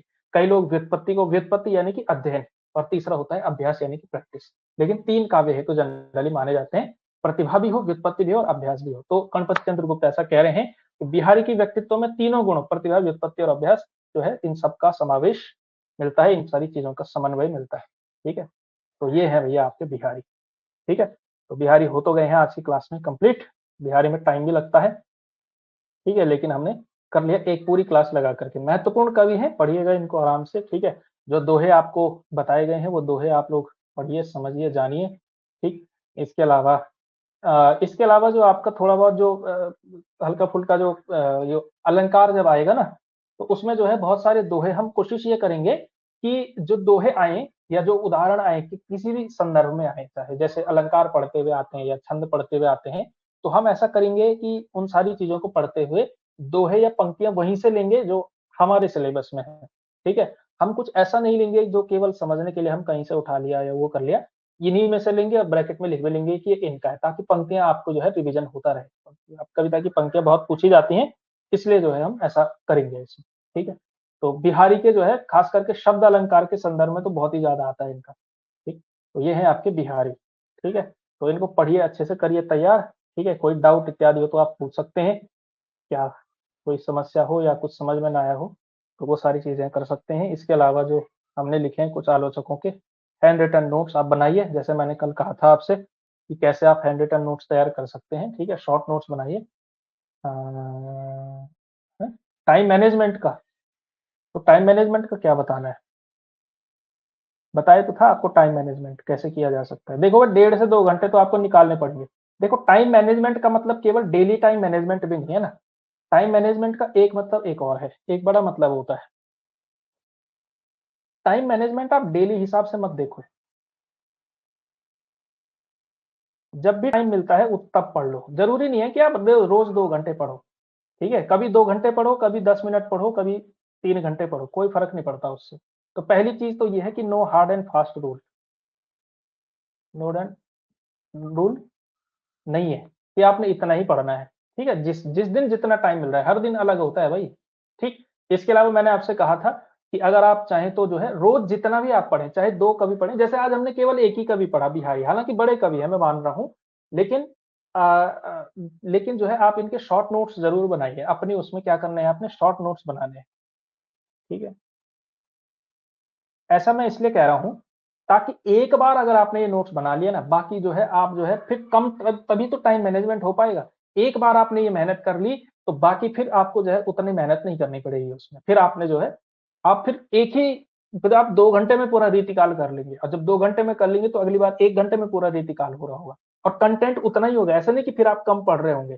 तो एक बार जब आप शॉर्ट नोट्स बना लेंगे, जैसे मैंने आपको शॉर्ट नोट्स बनाने के लिए कहा था, कि जैसे बिहारी हैं, तो बिहारी के संदर्भ में नोट्स बनाते चलिए कि रामचंद्र शुक्ल की क्या-क्या स्टेटमेंट है, उनको जो है शॉर्ट-शॉर्ट में अपनी भाषा में लिखिए, हल्के-फुल्के कीवर्ड्स लिखिए, उठाइए उसमें से, जो फैक्चुअल चीज़ें हैं वो लीजिए, क्या-क्या किस-किस ने कहा है, और इसके अलावा पंक्तियाँ पढ़िए, उन लाइनों को पढ़िए, ठीक है? 5 लाइनें लिखने की ज़रूरत नहीं है स्पेशली, ठीक है? और कि जो कि जिनके पास टाइम नहीं है, वो इस चक्कर में ना पड़े कि मुझे बड़े सुंदर और बड़े खूबसूरत नोट्स बनाने हैं, कोई ज़रूरत नहीं है उस तरह के नोट्स बनाने, ठीक है? कोई ग्रंथ नहीं छपाने वाले हैं आप, ठीक है? ग्रंथ छपाइएगा जब नौकरी लगेगी, तब ज़्यादा बिकेगा भी आपकी किताब, ठीक है? कि हाँ भाई, ये आदमी सेलेक्ट हुआ था, या ये जो है सेलेक्ट हुई थी ये दीदी, तो ऐसा तब जो है करिए। तो शॉर्ट नोट्स बनाइए, ठीक है? जैसा भी आप कर सकते हैं करिए। इसके अलावा मैंने एक और चीज़ कही थी कि आप एक और काम कर सकते हैं, ठीक है? आजकल ये ईयरफ़ोन या जो ये जो होता है कान पे लगाने वाला, ये सभी के पास होता है। तो एक काम ये कर सकते हैं, आपकी जो है नोट्स का जो है आप वॉइस रिकॉर्ड कर दो एक बार, शांति से अलग पे जा करके वॉइस रिकॉर्ड कर दो, ठीक है? और अच्छे से इसका डिक्टेशन पढ़ लो, अच्छे से डिक्टेशन पढ़ लो। एक तो पढ़ने से ना उस समय पे आपकी समझ में आ जाएगा, आप ध्यान से वाक्य पढ़ेंगे क्योंकि आप रिकॉर्ड कर रहे हैं। तो आप जो है बहुत ध्यान से उस वाक्य को पढ़ते समय रिकॉर्ड करिए, व्हाट्सएप पे एक ग्रुप बनाइए और जो है फॉर एग्ज़ाम्पल लिखिए किसके नोट, जैसे माना बिहारी, तो बिहारी के बारे में जो भी आपने कहा, उनको जो है वॉइस रिकॉर्ड कर लो और काम करते हुए कर लो। लोग तो बहुत सारे तरीके निकालते हैं काम करने के, ठीक है? ऐसा कर लो, ऐसा किया जा सकता है, ठीक है? इसके अलावा और जो हमारा विषय है, वो ऐसा विषय तो है नहीं कि हमको बहुत ज़्यादा टूल्स की ज़रूरत पड़े, वरना जो है और भी सारे तरीके हो सकते हैं, ठीक है? जैसे आजकल लोग जो है बहुत ज़्यादा लोग जो है एआई का प्रयोग बहुत ज़्यादा कर रहे हैं लोग। एआई के उपयोग के द्वारा कर रहे हैं लोग काम, ठीक है? जैसे माना बहुत ज़्यादा कंटेंट है, और उसको जो है समराइज़ करना है। उसको कॉपी पेस्ट किया और भेज दिया उसको। एआई को बोला कि चलो जो है इसको इसको समराइज़ करो, इसका सारांश निकालो। हालाँकि वो हमारे उसमें हमको क्यों ज़रूरत नहीं है, क्योंकि हमें तो एग्ज़ैक्टली वाक्य याद करना है ना, तो उसका भाव बताएगा तो उसकी ज़रूरत नहीं है कोई आपको, तो आपको एआई वाले की ज़रूरत है नहीं, ठीक है? वरना कोई जो है और भी इस तरह से भी कर सकते हैं। बाकी जो है आप ऐसा कर सकते हैं, शॉर्ट नोट्स एक बार बना लो आप, ठीक है? बड़े ही इस तरह से बनाओ कि केवल आपकी समझ में आ जाए, उतना भी चल जाएगा, ठीक है? और इसके अलावा एक बार लिख लेंगे, एक बार बोल कर के कर लेंगे, बहुत हो जाएगा। ठीक है? रोज़ 2 कभी भी करोगे हो जाएगा, 2 कभी करने लायक तो टाइम हो ही जाएगा भाई आपके पास। आप ये समझिए आपका कॉम्पिटिशन किसके साथ है? भाई 100 लोग तो ऐसे होंगे ना कम से कम जिनके पास टाइम ही टाइम है पढ़ने के लिए, 100 नहीं है ऐसे हज़ारों हैं, ठीक है? देहरादून में, हल्द्वानी में, रामनगर में, यहाँ-वहाँ, ऐसे लोग हैं जो दिन भर केवल पढ़ने ही पढ़ने का जिनका काम है, ठीक है? हालाँकि उनकी भी एक समस्या ये होती है, उसको लेकर के आप घबराएँ नहीं कि मेरे पास टाइम नहीं है तो फिर दिक्कत क्या होगा इसमें? उनकी भी एक समस्या है। जिनके पास टाइम ही टाइम होता है ना, फिर वो टाइम बहुत ज़्यादा वेस्ट करते हैं। वो फिर पढ़ते ही नहीं है। लाइब्रेरी बैठे हुए हैं, थोड़ा-सी देखा उसके बाद कहीं और चले गए, कुछ स्क्रॉल कर रहे हैं, कुछ कर रहे हैं, है ना? लाइब्रेरी में बैठे हुए हैं, लाइब्रेरी के वाई-फाई का जो है उपयोग हो रहा है रील देखने में, यूट्यूब पे पिक्चर देखने में, कुछ उसको करने में, उल्टी-उल्टी चीज़ें करने में, ठीक है? या फिर वो टाइम वेस्ट करेगा किसमें? बहुत अच्छी हैंड राइटिंग में अपने नोट्स बनाने में, ठीक है? तो वो भी एक तरह से टाइम वेस्ट ही है। ठीक है? अब अच्छी बात है आप नोट्स बनाएँ, किसी को अच्छे लगते हो, तो वो वही करे जिसके पास टाइम है। तो जिसके पास जितना टाइम होता है ना, वो उतने ही टाइम में काम कर सकता है। अगर आपसे ये कहा जाए कि आपके पास अ, अगर आपसे माना फॉर एग्ज़ाम्पल आपके पास ये कहा जाए कि भाई आज जो है आप थोड़ा-सा बाज़ार से जो है आज जो है शाम को 6 बजे तक बाज़ार से ज़रा 2 किलो आलू लेकर के आ जाना। ठीक है? और आपको जो है मानो सुबह 9 बजे बोल दिया। एक एग्ज़ाम्पल दे रहा हूँ मैं, ये बहुत इम्पोर्टेंट साइकोलॉजी का फैक्ट है। बहुत इम्पोर्टेंट इसको पार्किंसन इफ़ेक्ट कहते हैं। पार्किंसन लॉ कहते हैं इसको साइकोलॉजी में। आपको कह दिया 9 बजे कि 2 किलो आलू लेकर के आना शाम को 6 बजे तक। डंके की चोट पर कह रहे हैं 90% लोग जो है 5:30 बजे जाएँगे आलू खरीदने। ठीक है? क्योंकि 6 बजे तक का टाइम था। ठीक? और वहीं अगर आपसे कह दिया जाए कि अगले आधे घंटे में 2 किलो आलू लेकर के आप आधे घंटे में आलू लेकर के आओगे। ठीक है? मतलब आलू मैं एग्ज़ाम्पल दे रहा हूँ। तो वही होता है, अगर किसी एक टॉपिक को कहा जाए कि भाई आपके पास ये एक चैप्टर है, ये एक अध्याय है, ये रीतिकाल है और रीतिकाल को पढ़ने के लिए आपके पास 1 हफ्ता है। तो आपको रीतिकाल खत्म करने में एग्ज़ैक्टली 1 हफ्ता लगेगा, देख लेना। आप 3-4 दिन में कर ही नहीं सकते। आपको पूरा हफ्ता लग जाएगा करने में, ठीक? और वहीं मैं आपसे कहूँ कि भाई देखो, अभी पढ़ लो ये रीतिकाल है, 2 घंटे बाद मैं टेस्ट ले रहा हूँ, आप 2 घंटे में रीतिकाल तैयार कर लोगे। तो ये होता है। अपने माइंड को उस तरह से थोड़ा-सा ट्रेन ट्रेन ये जो है ट्रेन करो, पार्किंसन लॉ का उपयोग करो। जिसके पास जितना टाइम होता है ना, वो उतने टाइम में ही काम करता है। ठीक है, तो आपके पास अगर कम टाइम है तो आप कम टाइम में ज्यादा प्रोडक्टिव काम कर सकते हो। इस बात से कोई फर्क नहीं पड़ता कि कौन कितने घंटे किताब खोल करके बैठा रहा। इस बात से फर्क पड़ता है कि आप उसने कितना प्रोडक्टिव निकाला उस टाइम को। तो प्रोडक्टिविटी पर फोकस करिए, समय पर फोकस मत करिए। ठीक है, तो शॉर्ट नोट्स बनाइए, जब भी टाइम मिलता है थोड़ा डिसिप्लिन लेकर के आइए, थोड़ा डेडिकेशन लेकर के आइए। इस चीज के लिए थोड़ा सा मिलता है कि फॉर एग्जाम्पल आपके पास 1 घंटे का टाइम मिला, तो एक इंस्टिंक्ट कहती है ना कि क्यों मैं ये काम करूं, प्रोक्रेस्टिनेशन जिस समय कह रहा था, टालने वाली बात। तो मैं थोड़ा सा, एक ध्रुव राठी का रील वाला चलता है, वो कहता है अब मैं थोड़ा सा रील देख लेता हूँ, अब मैं थोड़ा सा जो है यूट्यूब चला लेता हूँ, अब मैं थोड़ा फेसबुक पे कर लेता हूँ, व्हाट्सएप कर लेता हूँ, वीडियो कॉल कर लेता हूँ किसी दोस्त को, ऐसे कुछ। तो ये भी होता है। और दूसरी तरफ आप उसी टाइम को जो है थोड़ा यूटिलाइज करके पढ़ाई भी कर सकते हो। ठीक है, तो थोड़ा जो है समर्पित भाव के साथ काम करिए, थोड़ा डेडिकेशन लाइए, टाइम मिलेगा, हर किसी को मिलेगा उतना टाइम। ठीक है, और फिर जैसे थोड़ा परीक्षा के बारे में थोड़ा क्लैरिटी होती है कि कब परीक्षा है, कैसी परीक्षा है, उसके हिसाब से थोड़ा रणनीति बनाएंगे। उसमें फिर आपको थोड़ा सा टाइम और निकालना पड़ेगा, उसमें फिर आपको थोड़ा सा टाइम निकालना पड़ेगा, थोड़ा बनाना पड़ेगा कि भाई थोड़ा घर से आपको सहयोग की ज़रूरत थोड़ा सा पड़ेगी कि भाई मुझे थोड़ा 2 घंटे यहाँ पे चाहिए भाई टाइम। ठीक है, तो उस तरह से थोड़ा बनाना पड़ेगा आपको। ठीक है, और वो सारी चीज़ें हैं। ठीक है, इस ऐसे ही किया जा सकता है भाई, टाइम मैनेजमेंट ऐसे ही किया जा सकता है। ठीक है? हाँ,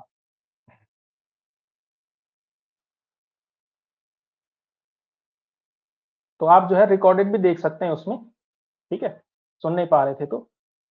ठीक, तो यही सारी चीज़ें आपको करनी पड़ेंगी भाई। टाइम हो जाता है। ठीक है? अ, लोग दिन में 3-3 4-4 प्रकार के काम एक साथ कर रहे होते हैं। ठीक है, एक जॉब भी कर रहे हैं, कॉम्पिटिटिव एग्जाम की तैयारी भी कर रहे हैं, कुछ और भी कर रहे हैं, कुछ और भी कर रहे हैं। 3-4 प्रकार के काम एक साथ कर रहे होते हैं। तो इसको ना आप थोड़ा-सा नोट्स बनाओ, इसके मन में आप थोड़ा-सा ये डालो कि मेरे पास जितना टाइम है मैं उतने टाइम के हिसाब से ही करूँ। टाइम नहीं हो पा रहा है का ये मतलब नहीं है कि ज़रूरी थोड़ी आप बैठ कर के ही एकदम कि भाई मैं ऐसे बैठूँगी या बैठूँगा, किताब मेरे सामने होगी। ऐसा बैठने का हो सकता है आपके पास टाइम 1 घंटा ही हो, जैसे मैं बैठा हुआ हूँ, कुर्सी है, टेबल है, पूरा प्रॉपर है, कोई नहीं है आस-पास परेशान करने वाला, बढ़िया-सा टाइम है। हो सकता है आपके पास ऐसा सिर्फ आधा घंटा ही निकले या 1 घंटा ही निकले, लेकिन इसके अलावा आपके पास छोटा-छोटा टाइम ज़रूर निकलेगा। छोटा-छोटा टाइम तो आपके पास निकलेगा ही निकलेगा। ठीक है? फॉर एग्ज़ाम्पल उदाहरण के लिए कह रहा हूँ, ये समस्या ज़्यादा गृहिणियों की ज़्यादा है। ठीक है? दाल चढ़ाई भी है, ठीक है? अब कुकर पे सीटी बज रही है, तो आप खड़े रह कर के क्या देखोगे वहाँ पे? सीटी तो अपने आप बजेगी ना, आपने थोड़ी खड़े रह कर के पकाना है उसको। वहाँ तो ठीक है, दाल गल रही है, तब तक आप 5 मिनट कुछ देख लिया हल्का-फुल्का। आप 24 घंटे स्टडी के मोड में रहो बस, कुल मिलाकर के ये है। 24 घंटे आप स्टडी के मोड में रहो, फर्स्ट प्रायोरिटी पे आप इसको लेकर के आ जाओ, कुछ भी करके, पढ़ाई करके, ये 6-7 महीने की मेहनत है, इस तपस्या को कर लो, आपका काम हो जाएगा। ठीक है? थोड़ा बहुत ही देख लिया, थोड़ा याद करने की कोशिश कर ली जैसे, सोचते-सोचते, एक मतलब गाना गुनगुनाने से अच्छा थोड़ा यही देख लिया कि कल की क्लास में क्या हुआ था। ये छोटी-छोटी चीज़ें हो सकती हैं, जैसे कल की क्लास में क्या पढ़ाया था, तो थोड़ा उसके बारे में मंथन कर लिया। मंथन बहुत इम्पोर्टेंट चीज़ होती है। मैं आपसे ये बात कह दूँ, मैं अपनी एक पर्सनल चीज़ मैं आपसे शेयर कर रहा हूँ, मतलब पर्सनल भी क्या, मेरा जो अपनी स्टडी का एक तरीका था ना, ये तरीका है जनरली, मेरी जो साहित्य को लेकर के समझ बनी, वो कॉन्सेप्चुअल जो क्लैरिटी बनी, वो टेक्स्ट को पढ़ कर के नहीं बनी। ठीक है? टेक्स्ट जो है बहुत सारी चीज़ें मुझे अभी भी मतलब हो सकता है कोई वाक्य समझ में ना आए, लेकिन जितना भी पढ़ा उसको लेकर के मेरे पास सोचने का बहुत ज़्यादा तरीका होता है। मैं थोड़ा-सा अंतर्मुखी टाइप का आदमी हूँ, मतलब थोड़ा इंट्रोवर्ट टाइप का आदमी हूँ, बहुत ज़्यादा आगे बोलता नहीं हूँ। तो मेरा मतलब एक नेचुरली ये होता था कि अगर मैं जैसे कहीं जा रहा हूँ, फॉर एग्ज़ाम्पल कॉलेज भी जा रहा हूँ या कहीं जा रहा हूँ, तो रास्ते में उस चीज़ के बारे में सोच रहा हूँ कि ये वाला जो वाक्य लिखा है, तो इसके बारे में मेरा तो ऐसा सोचना है, या तुलसीदास का ये जो कविता है, ये वाली कविता, हाँ, इस तरह की बात हो सकती है। शुक्ल जी का ये विवेचन है, तो उसके 5 पॉइंट मेरे दिमाग में आ गए। तो फिर वो जो है सबकॉन्शियस स्तर पे वो चीज़ें बैठ जाती हैं। धीरे-धीरे करके वो चीज़ें आ जाती हैं। ठीक है? तो आप 24 घंटे स्टडी के मोड में रहो बस, 24 घंटे मतलब जितना भी आप सोच सकते हो उतना करो। इसके अलावा फॉर एग्ज़ाम्पल जो काम जिस समय कुछ नहीं हो रहा है, तो वायरलेस वाला एक ये ले लो, होगा ही वैसे जनरली आपके पास, ठीक है? क्लास आप इसी से कर रहे होंगे। तो पढ़ते हुए ये कर लिया कि फॉर एग्ज़ाम्पल जैसे आप जैसे झाड़ू लगाने जैसे काम जो होते हैं या खाना बनाते हुए काम होते हैं, ये लगा दिया, अपना रिकॉर्ड करके सुना हुआ है, चला दिया। या फिर एक काम और किया जा सकता है, ये क्लास है ही आपके पास, ठीक है? थोड़ा-सा डेटा एक्स्ट्रा लगेगा, मतलब मिनिमम उसमें कर दो, फ़ोन साइड में रख लो, और जो ये मैं बोल रहा हूँ, इसी क्लास को आप दोबारा सुन लो, ठीक है? दोबारा सुन लो अच्छे से, ध्यान, लेकिन ध्यान दे करके सुनने की, हाँ अच्छा ये बात है, ये बात है। जब आप अपनी पांचों इंद्रियों को लगाएंगे ना पढ़ाई में, तो कुछ लगेगी ही नहीं। फिर आपको अलग से बैठने की जरूरत नहीं है कि मैं किताब खोलूं बैठूं। उसके लिए सिर्फ आपको थोड़ा सा ही टाइम चाहिए, फिर उतना टाइम चाहिए कि मैं जो आपको नोट्स यहाँ से टाइप किया हुआ, जो प्रिंट किया हुआ मिलता है, उसको आप देख करके उतना कर पाओ बस। उस टाइम शॉर्ट नोट्स बनाने का टाइम आपको चाहिए एक्स्ट्रा। इसके अलावा जो रिविजन का, याद करने का टाइम है, आप ऐसे करके निकाल सकते हैं, उसको इस तरह से यूटिलाइज किया जा सकता है। ठीक है, तो ये तरीके होते हैं पढ़ने के। लोगों ने यूपीएससी के एग्जाम निकाल लिए, कॉर्पोरेट की नौकरी करते करते 12-12 घंटे काम कर रहे हैं, यूपीएससी का एग्जाम निकाल दिया। मैंने ये वाली जो ट्रिक देखी थी, ये मैंने यूपीएससी के ही एक कोई सेलेक्ट हुए थे और कुछ बहुत अच्छा रैंक था उनका, एक अटेम्प्ट में निकाला था उस आदमी ने। उसने जो है, मैं वही सारी ट्रिक मैंने वहां से देखी, कुछ खास करके ये वॉइस रिकॉर्ड वाली, या फिर ये जो पर इंद्रिया वाली, या ये वाली चीजें, तो ये चीजें करने से काम होता है। ठीक है, तो और फिर जो है, हो सकता है संडेज का टाइम निकालिए, वीकेंड का टाइम निकालिए, रात को थोड़ा सा आधा घंटा बैठिए, आधा घंटा 1 घंटा एक्स्ट्रा बैठिए, वहाँ पे आपको थोड़ा-सा लिखने पढ़ने वाला काम करना है, बाकी उस टाइम हो जाता है, बाकी सब कुछ हो जाता है, कोई उसमें समस्या नहीं है, ठीक है? और अगर आप वर्किंग उसमें भी हैं, तो काम पर जाते समय, या फिर जैसे आप स्कूल में हैं, तो जहाँ पे जो रिसेशन होता है, मतलब जब वो होता है, टाइम मिलता है, उस तरह से कर लीजिए, हल्का-फुल्का टाइम निकालिए, 10-10, 15 मिनट, 10-10, 15 मिनट का टाइम निकल जाता है। कोई बहुत ज़्यादा बिज़ी भी होगा, वो भी कर लेगा भाई, ठीक है? हाँ, अब नरेंद्र मोदी इतना बिज़ी रहते हैं, उसके बावजूद देखो क्या भाषण देते हैं। गढ़वाल में आए तो गढ़वाली में भाषण, ठीक है? उसके बाद राजस्थान में रैली, उसके बाद वहाँ मारवाड़ी में भाषण देकर के आ गए। फिर कर्नाटक चले गए, वहाँ की टोपी पहन ली, पंजाब में जाकर के पगड़ी पहन ली, और हर भाषा का। अब वो करते कैसे हैं? फ्लाइट में रिवीजन करते हैं, कि जो कीवर्ड्स हैं 4-5 पकड़ लिए, और भाषण लेकर के दिया था, उसको फ्लाइट में ही पढ़ लिया, याद कर लिया। ठीक है? गाड़ी में बैठे-बैठे, मतलब भाषण के स्थल पर पहुँचते-पहुँचते पूरा याद कर लिया, रट लिया। ठीक है? 12 साल तक अभी तक बने हुए हैं, जीत रहे हैं, जीत रहे हैं। तो वो एक कौशल होता है, टाइम मैनेजमेंट करना पड़ता है। ठीक है? तो उस तरह की चीज़ें हैं, वो चीज़ें आपको करनी पड़ती हैं। ठीक है? तो चलिए, तो हो गया, फिर टाइम मैनेजमेंट समझ गए होंगे आप कि मैं क्या कहना चाह रहा हूँ। रास्ता निकालो भाई, ठीक है? कुछ भी करके इस तरह की चीज़ें निकालो। ज़रूरी नहीं है कि आप ऐसे ही करके बैठे रहो। इतने के लिए आपको 1 घंटा चाहिए केवल, बाकी आप जो है 24 आवर स्टडी मोड में रहेंगे तो अच्छा रहेगा आपके लिए, ठीक है? इसके अलावा कोई डाउट है, कुछ पूछना चाहें तो आप पूछ सकते हैं, ठीक है? वरना फिर क्लास कंक्लूड करते हैं, कल तो इतवार है, ठीक है? तो इतवार के दिन, अब इतवार के दिन समस्या ये है ना, जो वर्किंग प्रोफेशनल है उसकी उसकी कोई दिक्कत नहीं है।